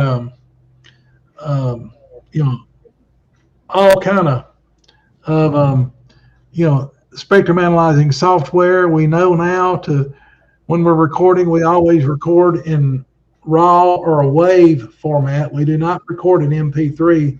Those old recordings were made in MP3 or whatever the equivalent was to that back then. MP3, you lose everything below about 30 or 35 hertz. RAW or WAV format, you get whatever your microphone can reproduce. Even if you're way down even if you've got a microphone that says it's good to 20 hertz, a lot of times if it's got a light enough element in it, it'll still clip way down into the infrasound range, down to 10 hertz or less. Although you can't hear it, but you can hear the microphone banging off the stops because infrasound moves a lot of air. Most folks don't know that. But since then, in RAW or WAV format, we have identified up to 11 distinct bandwidths in dog band calls. But even with only 6 to 8 in those old recordings, they're still very distinctly different than anything else out there. They're different than humans, dogs, wolves, Bigfoot, bird calls, humans trying to recreate calls that sound like that. They're very distinct. So here we go down into that same area where the body was found in 91 or 89 or 90, and we call up a dog man into that same area. That he came to us, and we were less than a half a mile from where the body of that hunter was found. Mm. So we found that very interesting. Any that's pretty. What? That's pretty good as far as the detail on all that goes. What do you think, just in general? I mean, you've been to. I don't really want to go in reverse, but a lot of people associate the dog man with LBL. There's a lot of booger activity at LBL. Real quick, just to emphasize how much there is there at LBL. Talk about whenever you and some of the people you used to do a lot with, I mean, you're talking 20 years ago, 25 years ago, running through LBL, and you guys had why don't you name one or two of the things that you guys had happen at LBL over the years? One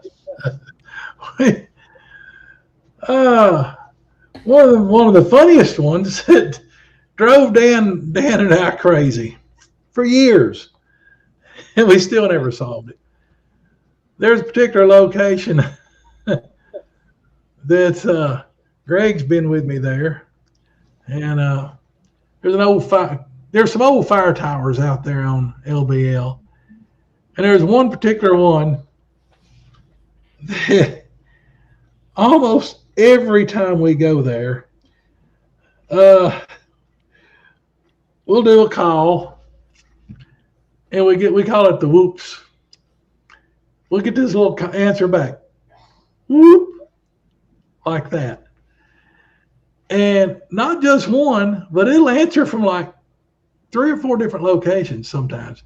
Mostly it's 2 or 3 locations. They'll answer back, whoop, like that. And I've copied them enough that, I'll whoop back at them. And they'd whoop back. And this would go on if we'd wanted to sit out there 6 hours, it would have gone on for 6 hours. But it's gone on for minutes and minutes and minutes. And we'd be recording it, and then we'd send somebody around to try to do an end around on them. and hem them up and try to get a picture or get close. We could at least put eyeballs on them and everything. And Dad and Ricky has run through so much crap and briars and stuff. And in fact, when he was younger, he'd just pile off in there after them. I mean, but he wouldn't just be busting through, the brush like a mad bull. He would, he'd be putting a sneak on them. And we would go around, or we would record from two different directions, and we would call from two different places, and we'd have some people set up to watch. The last time we were down there, and I've got a recording of this, we were there by the fire tower, and we were calling, and they were straight out to the east of us, like three of them. And we couldn't see hide nor hair of them. We couldn't get close to them. And so we decided to move to a location about 300 yards away. So we got up there and got all set up, and I made a call. First thing, oh, boom! They hit the side of that freaking fire tower, just messing with us. You can hear in the recording, you hear it, boom! You can hear that old fire tower rattling and shaking. And then they, whooped back at us several times, but we've never solved that one. And I don't know if it's the little people. I don't know if it's juvies. We don't know what it is. We don't know if it's an ornery elk. I mean, we don't know what it is. And but we've messed with that. We've messed with that thing for decades. And it's messed with us. It's got our number. I mean, let me tell you. Hey, another thing. Do what? I was gonna say it's not about LBL, but you haven't told it in a long time about the boogers that ran through the campground and they were streaking and slapping that sign. Yeah, that's up at Cades Cove Campground in Spokane. Let me tell this other one there that this was one that this one got our attention, and we go back there. And Spencer, I think you may have been in there with us. I know Greg's been in there. So we call it the Velociraptor Field. Yep. All right. First time we were in there, we went up and we turned around, got pointed the way out. And anyway, the grass is up pretty high out there. It hadn't been bush hogged or anything. Grass was up better than head high. And so I got up in the bed of the truck, and I had a F-250 back then. It was raised up somewhat. So the top of the bed of the truck, the top of the bed rails or the sideboards of the, not really sideboards, but the truck bed was probably about 5'8", something like that. And I had a toolbox that sat in there. The top of the toolbox was right at 6 feet off the ground. And so we got up in there, and so, we're standing up. I'm looking out over we're looking out over the tops of all this grass, and we can see we're looking over about close to 80 acres of just a big grassy field. And it's probably actually more than that, because there's a big wing or arm of it that goes way off up to the northeast. But there was a bunch of us standing up there, and I don't know if I did the calling or who did the calling, but there was at least three of us there in the group that could call pretty good. Anyway, somebody did some calling. We almost immediately got an answer up to the northeast of us, pretty far away. And so we answered back, and we didn't have any recorders going, unfortunately. All we had, and even the lights that we had weren't all that good back then. And I remember I had a spotlight that plugged into the cigarette lighter, and the freaking cord on it wasn't quite long enough to use it while I was standing up on top of the toolbox. And I could just barely shine it around, run it out the window of the truck. And I couldn't get it up where I could see real far. But anyway, we hear this thing coming, and it's raising Cain. Wasn't too happy. And all of a sudden we became aware that we're hearing this thing ripping through that grass and all those weeds and stuff. And somebody had a halfway decent battery powered spotlight, but it wouldn't last very long using it. I mean, it wouldn't last 20 minutes. But it's one of those like Brinkmann 20 million or 6 million candle power lights or something.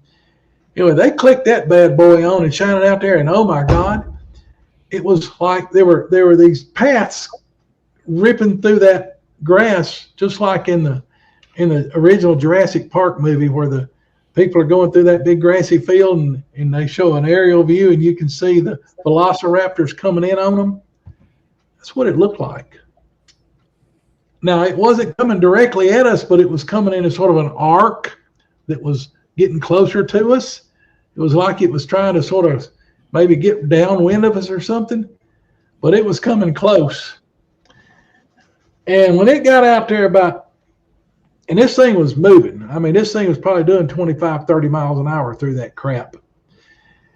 And when it got out there about 75 yards away, we decided it was time to open an extra large, super fast acting, extra jumbo can of Gone and get out of there. And that's what we did. We got out of there.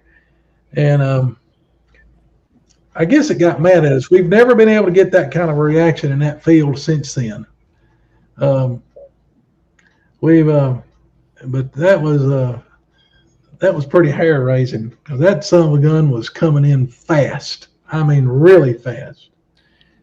But fortunately, it wasn't coming straight at us. It was trying to make a circle around us it's trying to get sort of south and maybe southwest of it. It looked like. And we were thankful that we were pointed on the safe way out. All we had to do is jump in and fire it up and go. Another time, yeah. Yeah. Who could learn from that statement?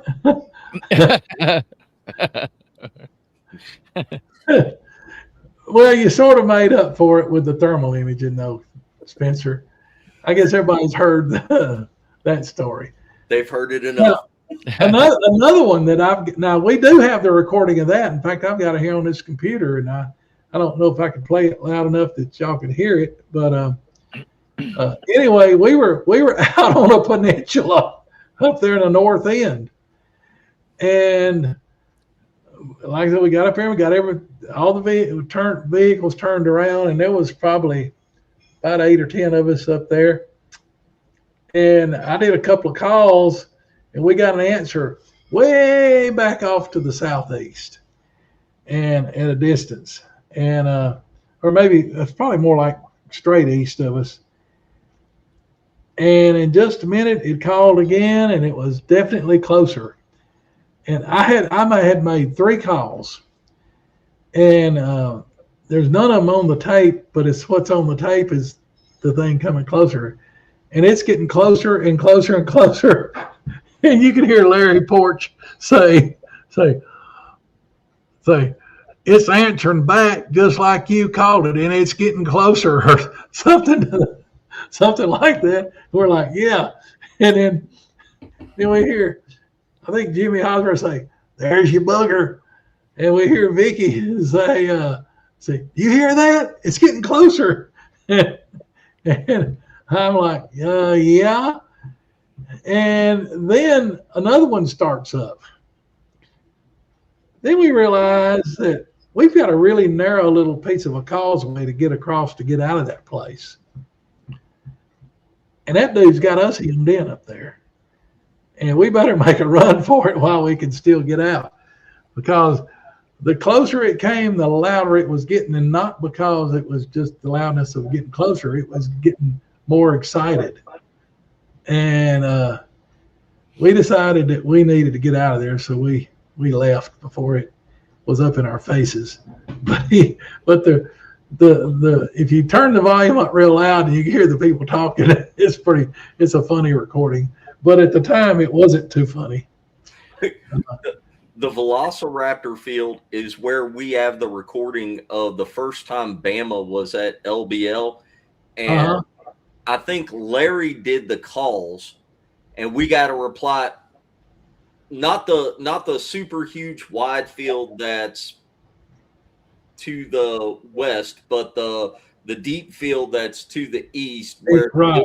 go up. Right. We got a reply from the east, and then we got a reply from the west, and you can hear Oh. Bama. It's Bama's first time hearing Booger scream back, and Bama doesn't cuss. Like in real life, he's very soft spoken, and Bama was law enforcement for forever and a day, and you can hear on the recording Larry does the calls, and then and then they call back, and Bama's going, "What the F is that?" And everybody's going, "Shh," and Bama's going, "No, seriously, what the hell is that?" Shh. And Bama's like, "Are y'all hearing this? What the F is that?" Shh. I've heard that recording. It's fun. I haven't heard that one. I need to. Somebody send me a copy of that one. I need to hear that one. I'm gonna put in my request for Spencer to take me to that field. Yeah, sometime. We almost always get a. I shouldn't say, but. Well, what we do, Roger. Though we're saving up our bacon grease. Yeah. It's a deal there. The first time you go, we smear bacon grease all over you, and then you have to sit in the back of the rear vehicle, and we all get turned around. We kick you out the back. We make about 3 or 4 calls as we're leaving, and then and we leave you in there.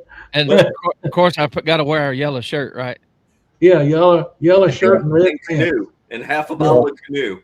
Yeah, that or high karate aftershave, Roger. Yeah. I might pull my request. Yeah. That's y'all crazy. We always tie a rescue rope around your ankle, and if we get down on the road, we'll listen. If it gets too bad sounding, we'll take off and drag you out of there. All right, I appreciate it. Yeah. A rescue rope. A rescue rope, yeah. About a 1/4 inch manila rope, so you can't thrash too much or it'll break. Well, I just request this: get the slack out before you take off. That's the only. But I'm trying to think some of the other things. We've had so many things happen out there. Having that one in our dog man in our camp was pretty wild. Well, the next day when we saw the pictures and then saw the tracks, it put a definite different slant on things. Well, in your time, we've seen this on video. We've had it happen to us. Greg, Spencer, all at some point in time in different locations. We hear the stories about abandoned campsites and tents and stuff. Have you ever found anything like that while out researching? Oh, I'm sorry. I was reading ask me that again. I was reading a comment. Well, have you ever found any like abandoned campsites while you were out at the LBO? Because we found one. But yeah, I found one.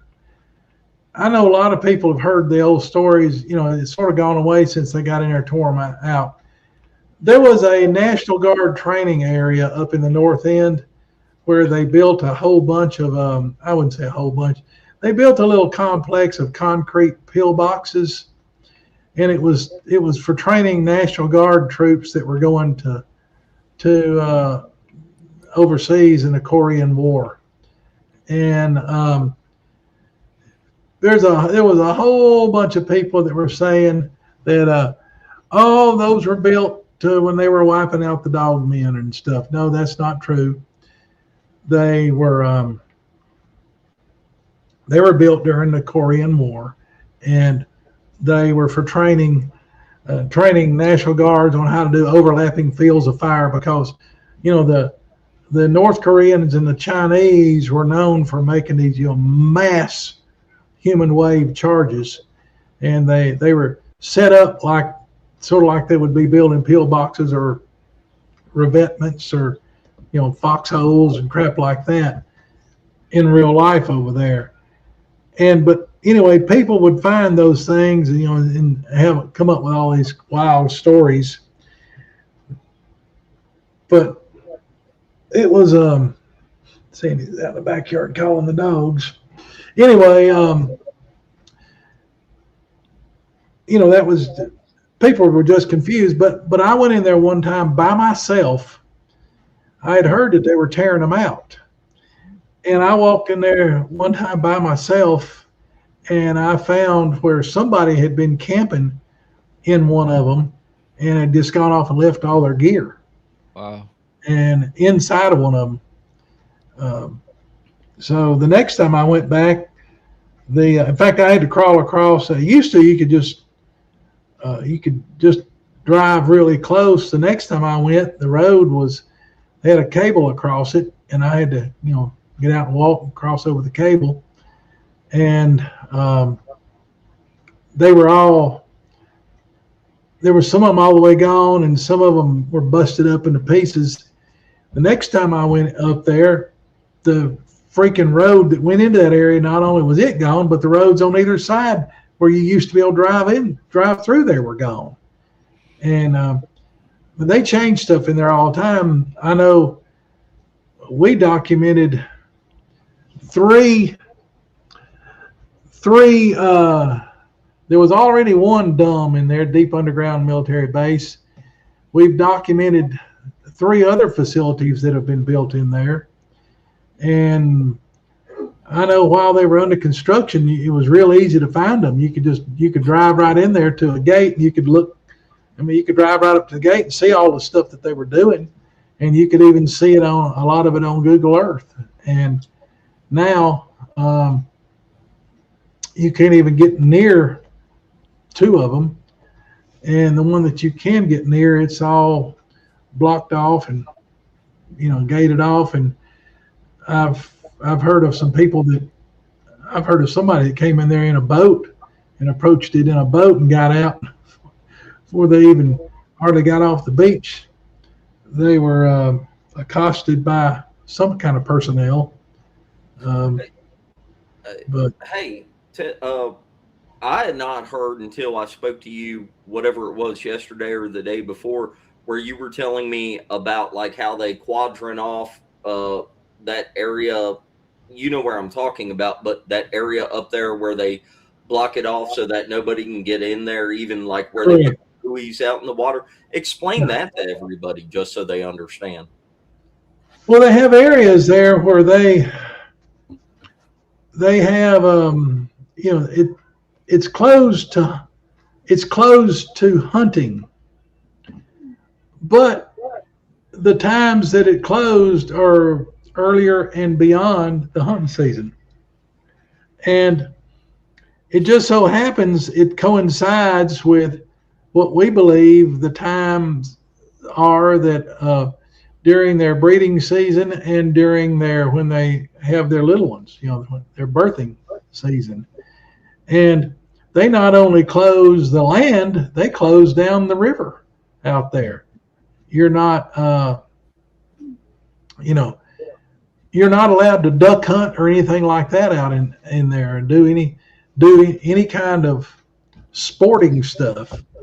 And in that area from, I don't know what it is right now, but in this old map here, which is dated, another thing too, there's a lot of places where there used to be campgrounds that they've closed them now. Yes, a lot. And, a lot of.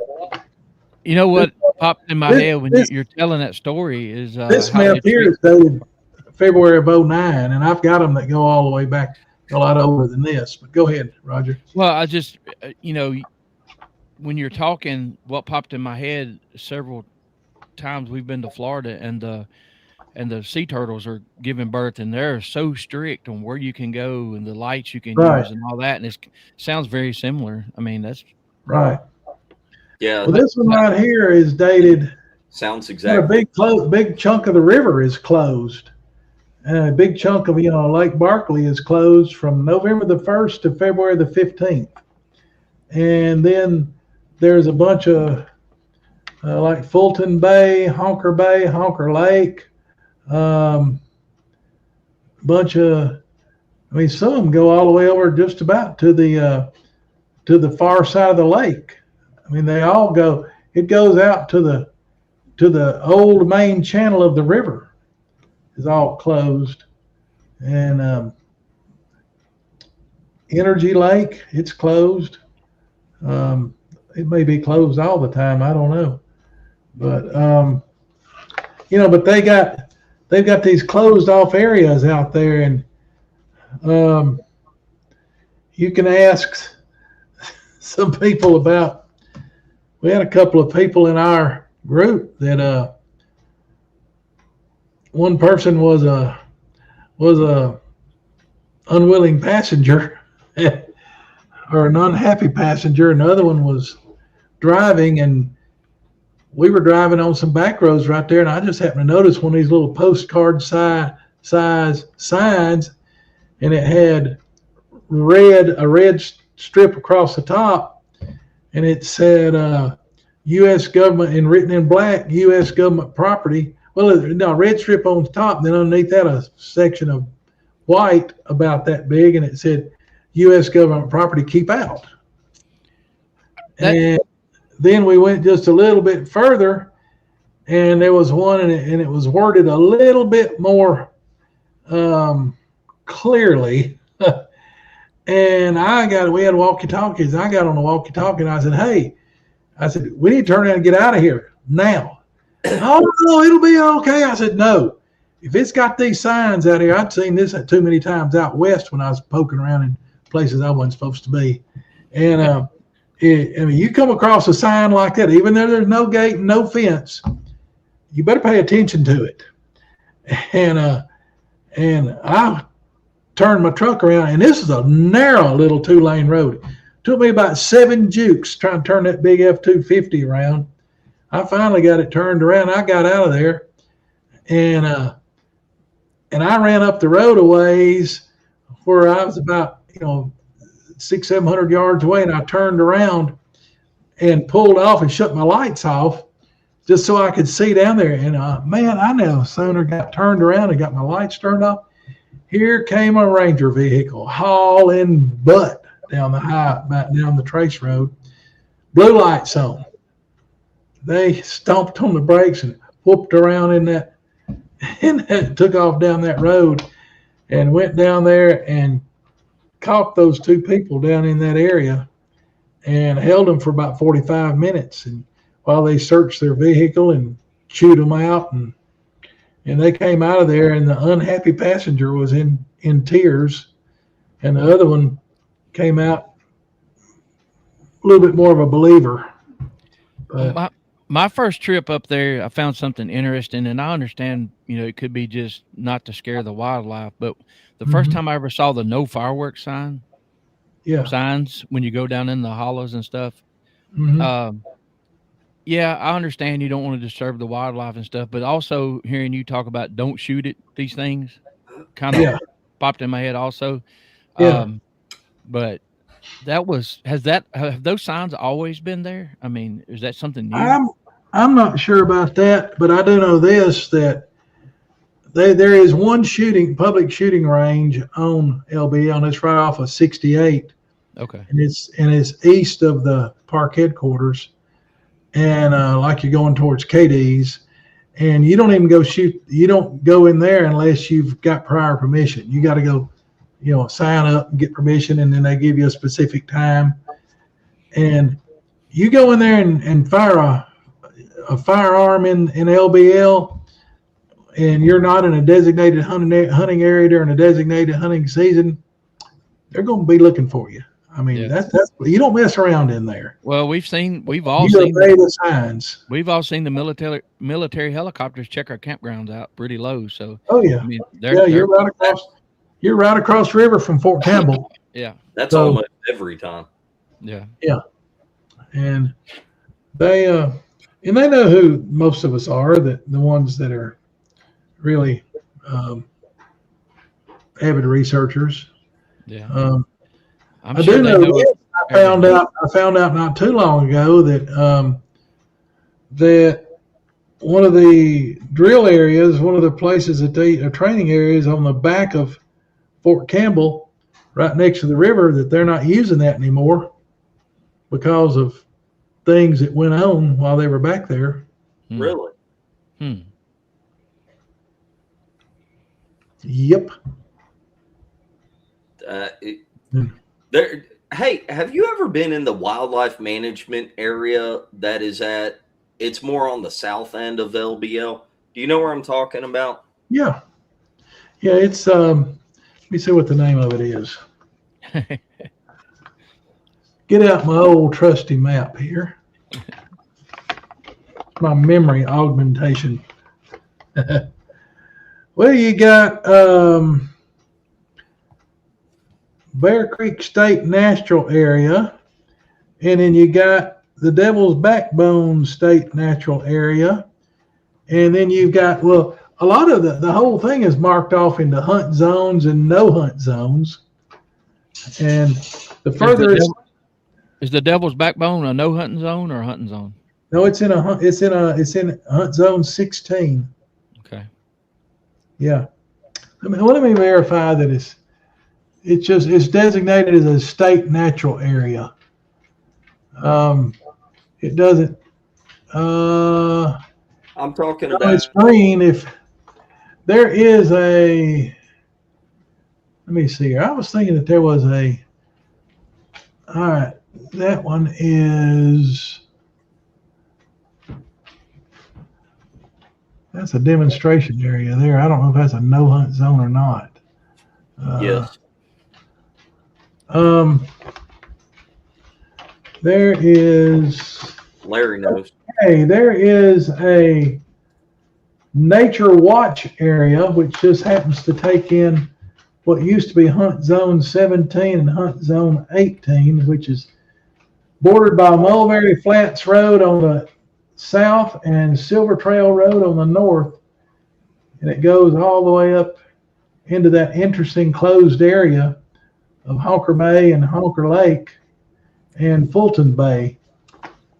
And yeah, that's a nature watch area. So I'm not. Larry at it. It's Big Sandy. Big Sandy. Yeah. I don't see that on this map. That doesn't know it's not on newer ones. It could have been formed since 2009 when this map was printed. I think it's right outside. It's right outside of actual LBL territory. Could be, yeah. But I forget the guy's name, but there were several supposed booger sightings anyway in there. Larry said it's south of the LBL. Yeah. South of LBL. Did I say north? I don't know. No, I thought I said south. I thought you said south. It's not on this map. This map, of course, cuts off pretty short after it. I can bring it up on my computer and see. No, it's no big deal. I was just wondering if you have been in there a lot since it's right there at LBL. No, I have not. That I can. Spencer, that I know. You need that map, Spencer. I'd like to have his map, the old map of it. Yep. Well, the really good one is the one that I had back in the very late 90s, early 2000s that I've got all marked up. Well, I'd like to have that map. Yeah, just a copy of it, put it on the wall, signed by Coonbo. Yeah. Well, what's crazy is, as he said earlier, I mean, just in the past 7 years, a lot of the areas have been closed off. A lot of the areas that I've been taken to and shown, some of the cemeteries, a lot of the little in between campgrounds where. I'll throw you a little tidbit. Anybody that feels adventurous, go try to find the Bacon Creek campground. Bacon Creek? I've never. Bacon Creek. I'll tell you where it is. It used to be northeast of the Wranglers campground. Go try to find that. Go try to find that now. Well, that's a good I would strongly suggest, though, do not cross any locked gates. if you can find the gates. And just as a warning, anybody that goes out there, like especially when it's warm, please watch out for snakes because it's really bad out there. Mm-hmm. In Windwalker, I think Windwalker was Windwalker. LBL was officially created, I think, in around 1964. President Kennedy was still alive. He's the one that he signed the bills or whatever it took to create it. Yeah. Yeah. Eminent domain. Although I get confusing numbers on how many people actually lived in there. It was either like 1,000 individual families or it was like 3,000 individual people, something like that got escorted out of there. Yeah, I don't know. I know that I've talked to some of the holdouts, and they can tell you some interesting stories. I know that a story that I heard that I didn't think much of it at the time, but I have figured out that the guy was telling me straight, because he sort of knew about dog men, but he got to talking about these things that were. He said they weren't really like the dog men. Actually, he had seen dog men before. He said, but there were these other things that came in there that were sort of like dog men. And he said that when they came in, that all of the regular Bigfoot and everything moved out. Well, now I know that what he was talking about was what we call the type 3s, or what people call gugways or janosquas. They're a type of Bigfoot. They're a hominid, like a Bigfoot, but they've got like a baboon-looking head, and a snout on them. And that behavior, I have documented that in Missouri and Iowa and Texas and some other places, but for sure those places, that when these things show up, that the Bigfoot leave. And these things are sort of like they're nomadic. They'll move into an area and stay 2 or 3 years and then leave. And once they leave, the regular boogers come back. And but they had a deal there up in the north end, where some of these type 3s or janosquas or gugways or whatever you want to call them moved in up there and ran the other Bigfoot left. And I don't know if they're still in there or not, because the time frame that he said this happened in was way back around the late 90s, early 2000s. And excuse me, it was in the early 2000s. Have you? I talked to some people that's from the area that warned me about the Mumbers Bay. So there's been some pretty bad stuff happened there, and they've had some Bigfoot sightings. Have you heard anything from that area?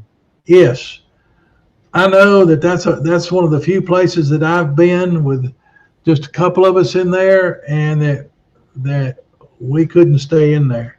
Well, I mean, we went in there just poking around and calling. We even went in there one time during the day, and we got out and started to do some calling, and just the feel of the place, and our skin was crawling. I think we were being bombarded with infrasound just as soon as we got there. We hung around in there about 10 minutes or so and got out of there. Now, I've been down up there in that north end. I've been there to the what they call the Hotel California. Mm-hmm. I've been there, and in fact, I've spent a fair amount of time in there, and that was I've got the name of the family that built the thing. It's not hard to find, but there's a bunch of weirdos that hang out in there and everything. And I've been on all 2 floors of it, plus up on the roof, and walked all around it. Never saw any boogers, never heard anything, never saw any dog men, anything like that. Never saw any snakes. I've seen a bunch of crazy, satanic looking, paintings and stuff on walls and things. And it's just I think it's just a hangout for some of the local kids. Yeah. I wouldn't want to be in there at night after dark. Yeah. But I walked in one time. First time I was there, I walked in there by myself. Now I was well armed. I mean, anybody that's going to mess with me would have to eat a bunch of lead before they got to me. But there was some people showed up while I was there, and everything was cool. But that's a weird place, and you hear crazy stories about it. Yeah. And down in the south end, we spent a weekend camped down in an old house site. In fact, there was the slab in the basement underneath it there, and the house was gone, but the slab that it had set on was still there. And in fact, we camped on top of that. I set up a tent and caught in it, and it only rained about 17 inches during that weekend, and no kidding, no exaggeration. It probably rained. I bet it rained 6 inches, and we had to. I had the only heavy duty with good tires 4-wheel drive truck in there, and I ended up having to pull every other vehicle out of that place. It took us a few hours just to get everything up and out of that place. But I know this, that another thing that was interesting, Ricky got to know or met a commercial fisherman that fished mostly the lower end on the Kentucky Lake side. And he used to tell Dan about all the crap that he used to see a bunch of stuff up in some of these sloughs and hollers and stuff right off the water there on the Kentucky Lake side, down towards mostly the south end. That he told, and I think he told Dan, if I'm telling this wrong, I apologize ahead of time. I think if I remember right, he said that he'd seen some of them in the water swimming, that they had like swim by his boat or something like that. I could be wrong about that. But I know you hadn't even touched on the guys part of LBL and about all the ghosts that's been seen. And like, wasn't the LBL where y'all watched the Confederate soldier walk across the road? Well, I don't know if he was a Confederate soldier, but I personally didn't see him. I was in the vehicle right behind him. Okay. But the folks in the vehicle in front of us, they turned, and we were going along. We'd been over there towards the Velociraptor field, and we had left, and we were headed out towards another area where we'd had several up close encounters with a bunch of juvie boogers, and we were headed to there, and when we came out of the Velociraptor field, you're down low next to some of those sloughs there on the east side, and on the west side, but the south end, and on the Kentucky Lake side. And we were driving along one of those roads that sort of follows the shoreline a little bit, and we got to a point we had to take a pretty sharp right and start heading back east. And as we were turning, there had been an old house site up on a rise there, pretty good little rise there to our left. And there were some old steps still coming down. And this figure came walking down those steps, and he had one of those big long drover coats on. You know what I'm talking about?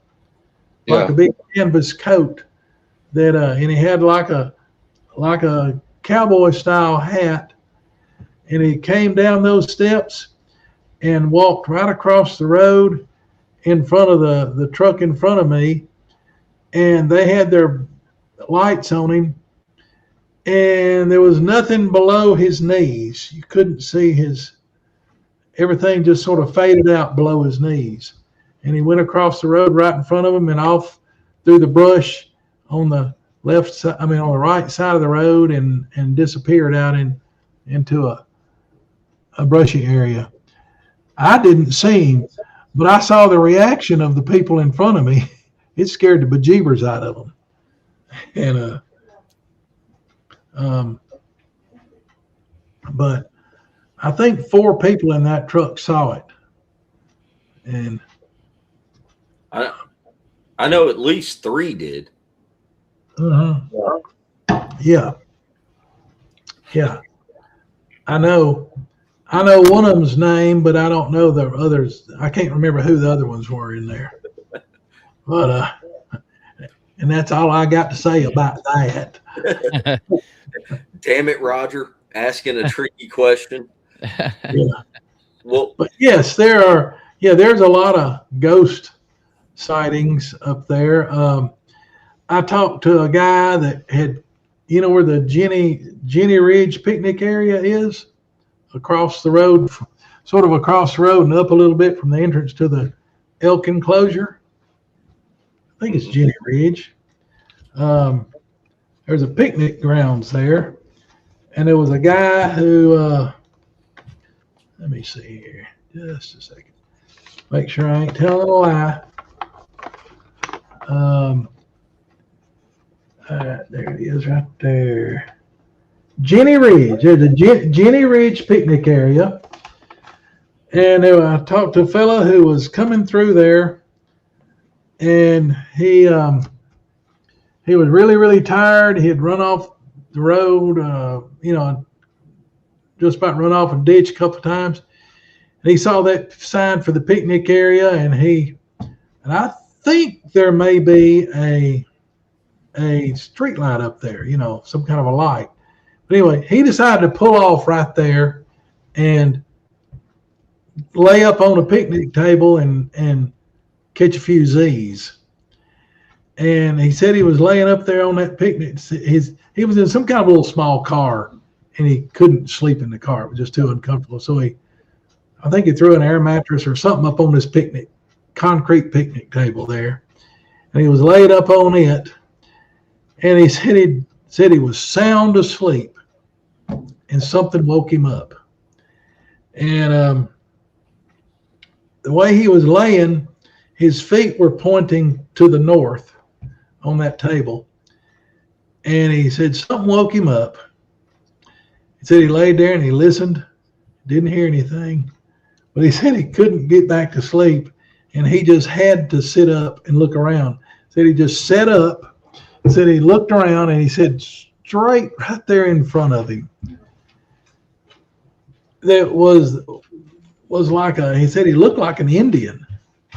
He said he was dressed in, really old-timey clothes, and said he had some kind of a hat or something on, and that he said he looked at it. He said the Indian looked at him and then just sort of started walking to his left and just disappeared, sort of faded out as it was going into the woods there. Nope. He said it was time to pack up and get back on the road. Yeah. Yep. But he said he had like long, deerskin pants or something on, and said he had he said he doesn't know if he had a shirt on, but he said he had some like black paint or something on his arms. And he said up on his face, he had some red paint on his face. And he had some kind of something wrapped around his head or something on his head. And I asked him if he had any kind of weapons or something like that. He said he couldn't remember, but he said it was time to go, and he left. It'd have really been time to go if he didn't have no pants on. Yeah. Indian ghosts waking you up while you're asleep on a picnic table is bad enough. Well, he said it was about 20 feet out in front of him. He said it never approached him. He said, but it was standing there looking at him. And he said when he set up, he said it was right straight out there in front of him, standing there. He said it wouldn't. He said his body wasn't turned towards him. He said he had his head turned like that, looking at him. And but makes me wonder if some of these areas aren't full of juju that makes all this stuff happen in the same area. Yeah. Okay. We were up there another time, and we went over we were up there and poking around in the north end, and we were over there at let me see what's the name of that campground. All right. We had driven the canal loop, which is up at the extreme north end. It's Park Road 101, and we got back on the thing on the trace, and we headed towards, we were headed to the southeast. We passed the Welcome Center and turned, and we went down towards the Twin Lakes campground, and we went around towards Moss Creek campground. And this was broad daylight, and like about 1 or 2 o'clock in the afternoon. And we pulled up to Moss Creek, and it's in a sort of a pretty location. And got out of the car, and I had Bo with me. And there was one person in the campground, and he says, went up there, and he had a dog. It was about the size of Bama's dog, about a 35, 40 pounder, about the size of Moose, a little bit different color. And, I had old Bo, and, he's about up around 100 pounds. And he says, that guy says, I asked him, I said, is this a pretty good place to camp? Is it, you enjoy it down here? And he said, well, he says, I've been sort of living in here for about 6 months, and I'll stay. He said, I'll stay at a campground for about a week and a half, 2 weeks, and then they make me move. And he said, then I'll go to another one, and I'll go to another one. He said, I've been in here in LBL for about six months. He said, I can tell you this. He said, wherever you camp down here, do not leave your dog outside. He said, there are things in here that'll get your dog. And he says, he told me to be real careful. And he says, I really don't like staying in these campgrounds like this where I'm the only one here. He said, I'm gonna move probably this afternoon. And then what was strange was, anyway, we went down and set up in another campground about, 5, 6 miles away. And that guy showed up and camped right down there. It was within about 75 feet or 7,500 feet of where I was set up. And he, for one thing, we had wolves. I'm talking about real, honest to God wolves come up to the edge of our camp that evening, right before dark. And they tried to lure our dogs away. Tim, what me and Greg, we've seen wolves, and in your guesstimation, what the biggest one, what weight would you say, guessing?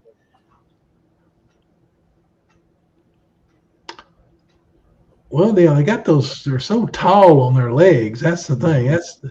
They're a lot taller. I mean, I had a 100-pound German Shepherd, and that dude was 50% taller than Bo. And Bo weighed 100 pounds.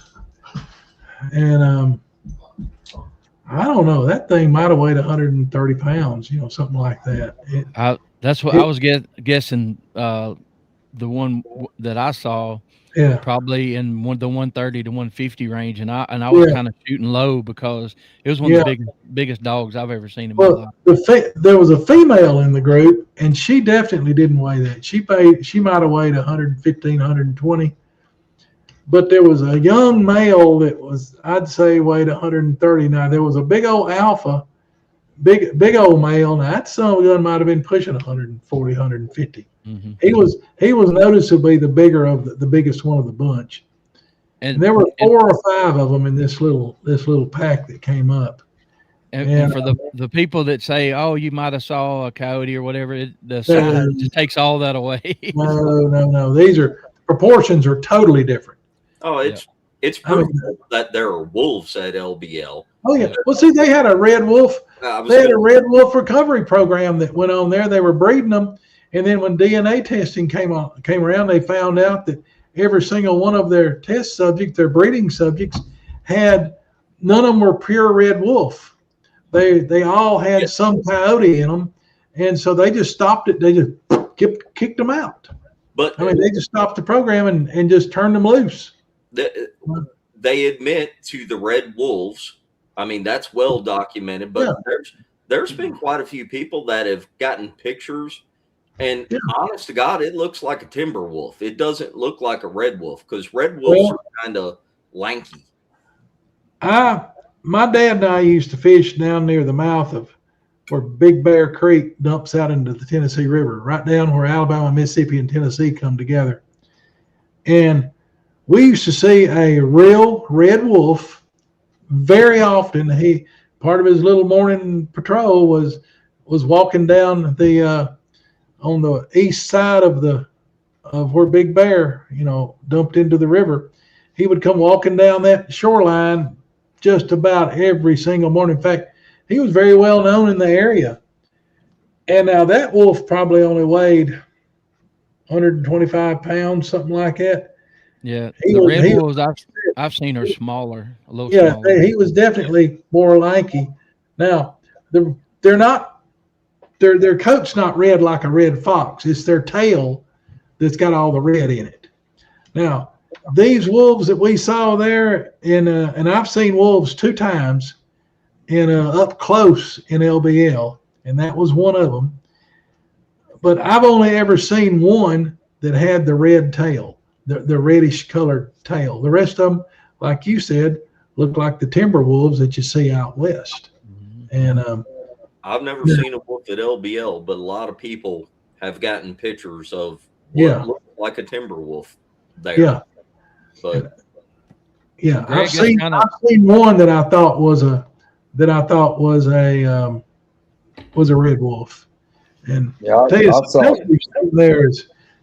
I've seen wild hogs, and I'm not talking about your pig that got loose. I'm talking about these big old black razorback hogs that's 2.5, almost 3 feet tall across the top of the back. They towed out a full-size Chevy if you hit them. Yes. Yeah, exactly. I've seen one bear in there. I've seen a black bear in there. And actually, my brother-in-law spotted it before me, and I was sitting there driving. When I'm driving down the road down there, I'm sitting there doing like this all the time, and it crossed the road right in front of us, and Tom, bear, and I looked just in time to see it running into the brush on the right side of the road, and I didn't really see his head. I just saw his big old butt and everything. Tim, what was strange about the wolf I saw? It was solid white. There was no other colors. It was white as snow. Yes, sir. Oh yeah, they come in all kind of colors and stuff. And that might have made him look bigger too, with the lights hitting him. I do understand that. Yeah. Well, that wolf that me and Troy and Alan was in my truck. We'd been down there that house that we rented there by the South Welcome Center. We was going back up Golson Hollow that night. And man, that thing come across the front of my truck, and it was big. Uncommon big. Yeah. Well, people that have never seen a wolf up close, I mean, and I'm not talking about a red wolf. I'm talking about like a timber wolf or a gray wolf. If you've never seen one up close, you can't believe how tall they are. I mean, their legs, they're all jacked up on stilts, sort of. Yeah. And they're lean.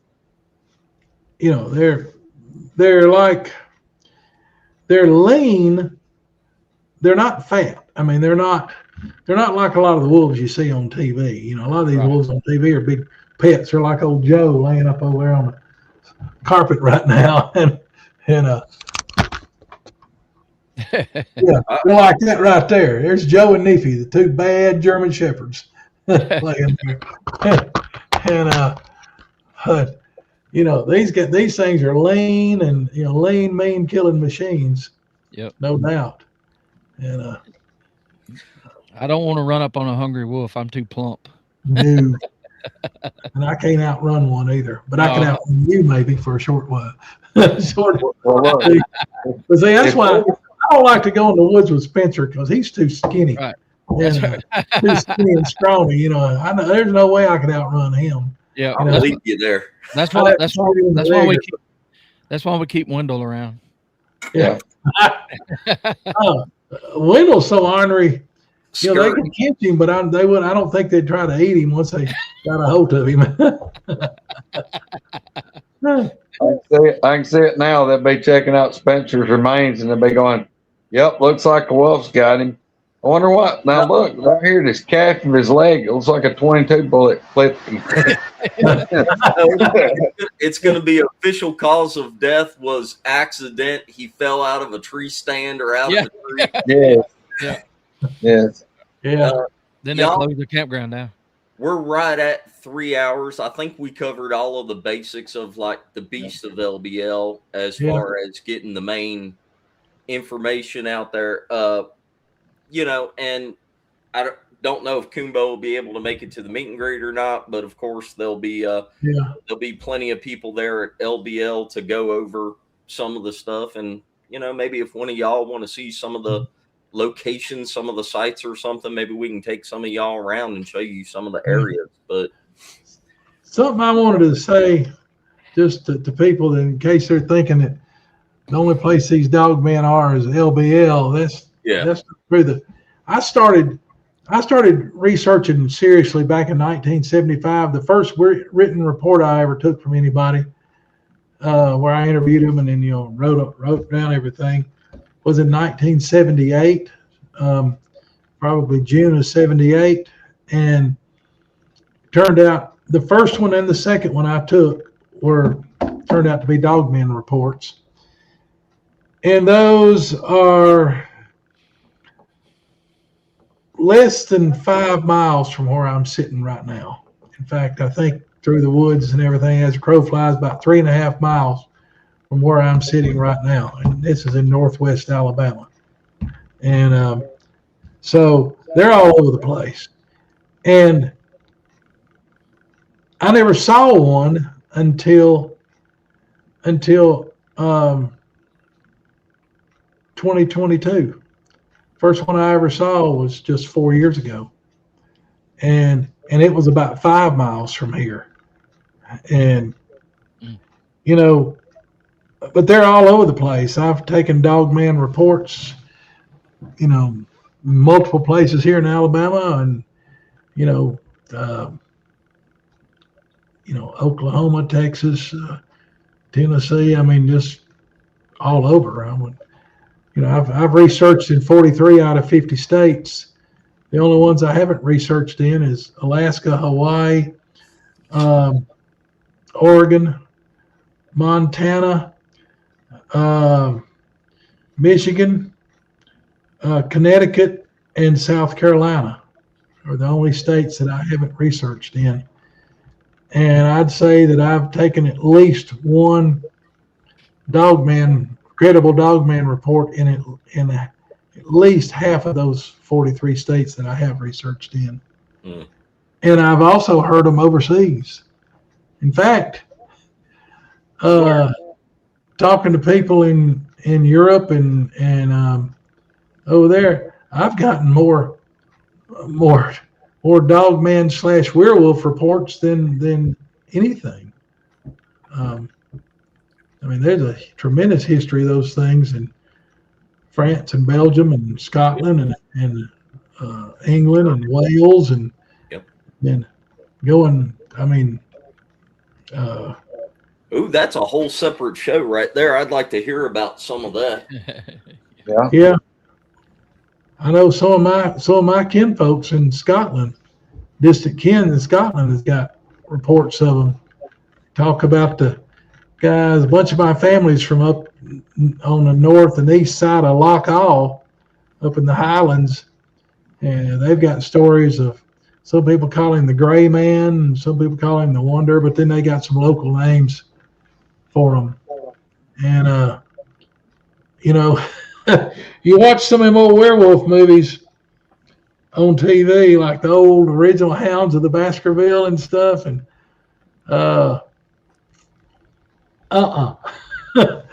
this old fat boy ain't going out there looking for those things. Well, hey, Spencer, before we get off here, everybody, please, in the southeast, I don't know how bad it's going to get, but y'all please stay weather alert this evening. Keep an eye on the weather, because they're saying for us we got a pretty good chance of tornadoes here where Tim's at, Roger's at, and I'm at. Yeah. Yep. It's Northwood Cryptid Texas office. I love that one. You know, Robert, there's a lot more activity around cities than most people think, and that's something that comes up fairly often. It's not like boogers are just way out in mountainous, deserted areas. But yeah, we'll have him back on if he wants to talk about, like, break that down into a category. Well, I was one of the first guys that started talking about that, and of course, I was crucified when I did it. I started. First thing that I did. This is back in the. This would have been in 1990. No, heck no. This was back in about. Well, it was in 84. First time I realized that dogmen existed, but I had been taking Bigfoot sighting reports inside the city limits of Troy, Alabama, and later on I ended up in Chicago, and we had a project for some folk. There was a big contractor building a bunch of stuff for us, and up in out near Aurora, Illinois, which is a south suburb of Chicago, and there was a big old they call them not a park area, they got a name for them, a wildlife area or something like that. And Simon Kidd, all right, I'm in the UK, boogers in Scotland, dogmen in England, about 50 miles. Cool. But they call them nature preserves or something like that. They're up there in Chicago. And I know not too far from where I was staying, there was a pretty good sized one.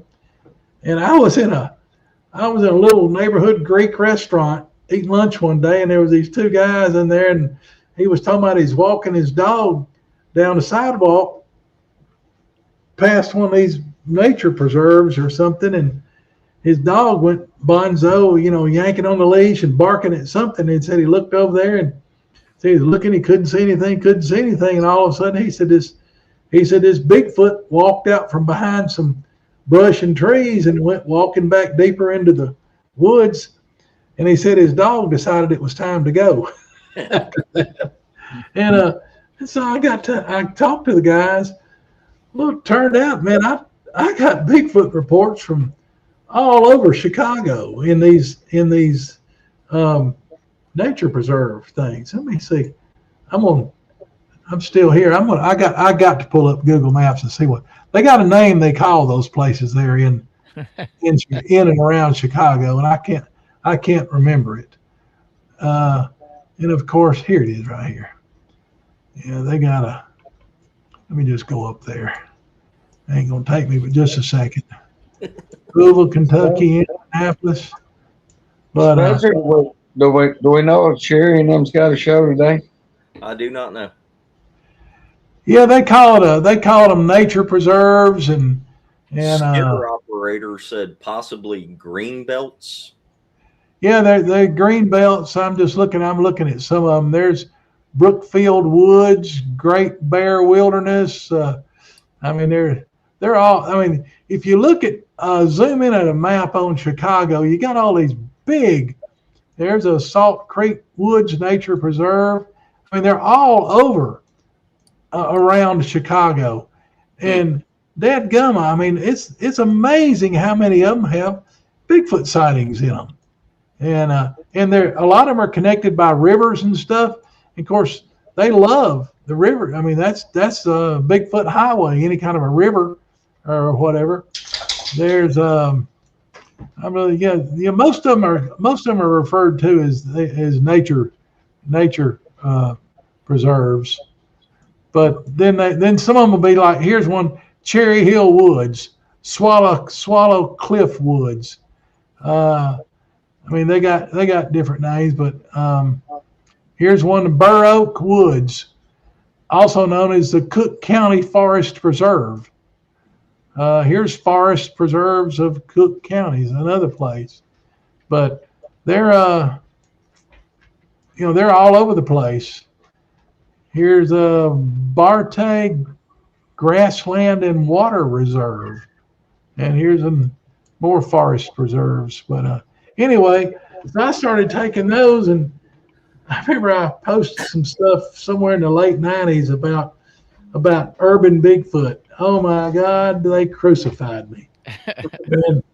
But what was funny, when I posted that stuff about Chicago, it wasn't 3 or 4 days later, I get a PM from some folks that lived on Staten Island, New York.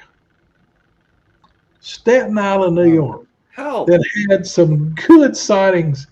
So I made a point back then. I was doing some work up on the Seabrook nuclear plant up on the coast of New Hampshire, right above Boston.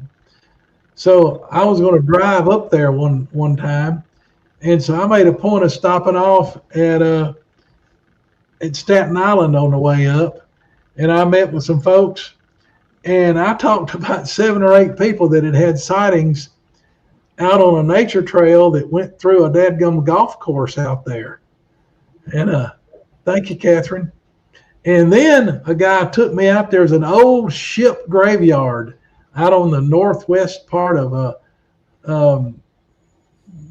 Staten Island.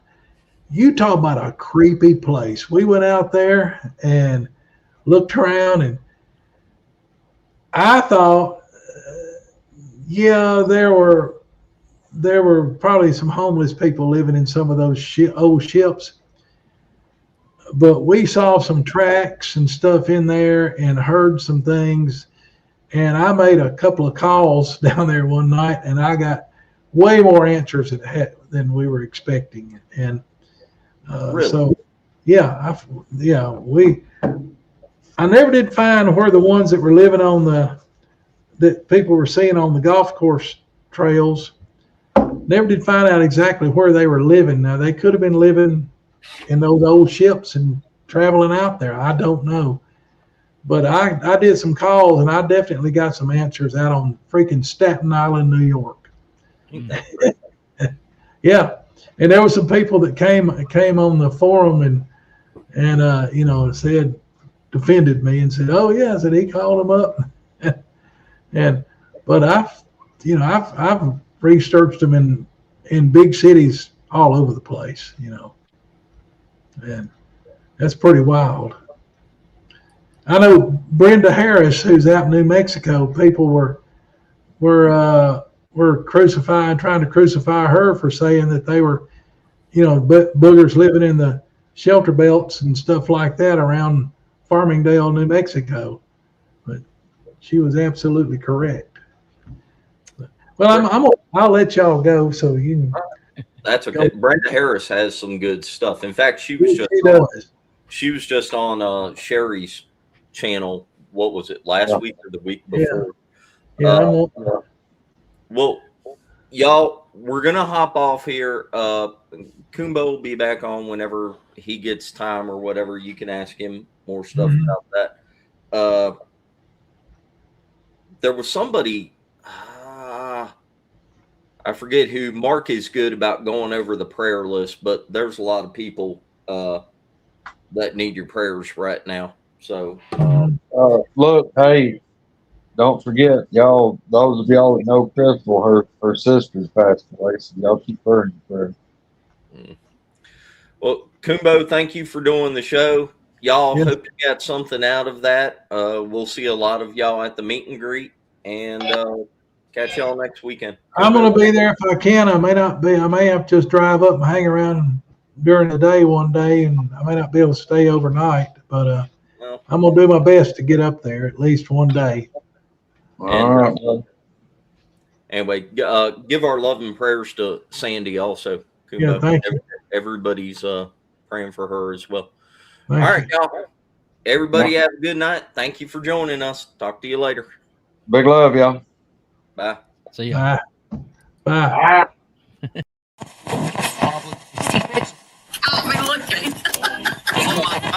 On the computer, you have to hit okay. Anyway, That's it. Just turn me on, turn me up, and turn me loose.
Look at everybody here.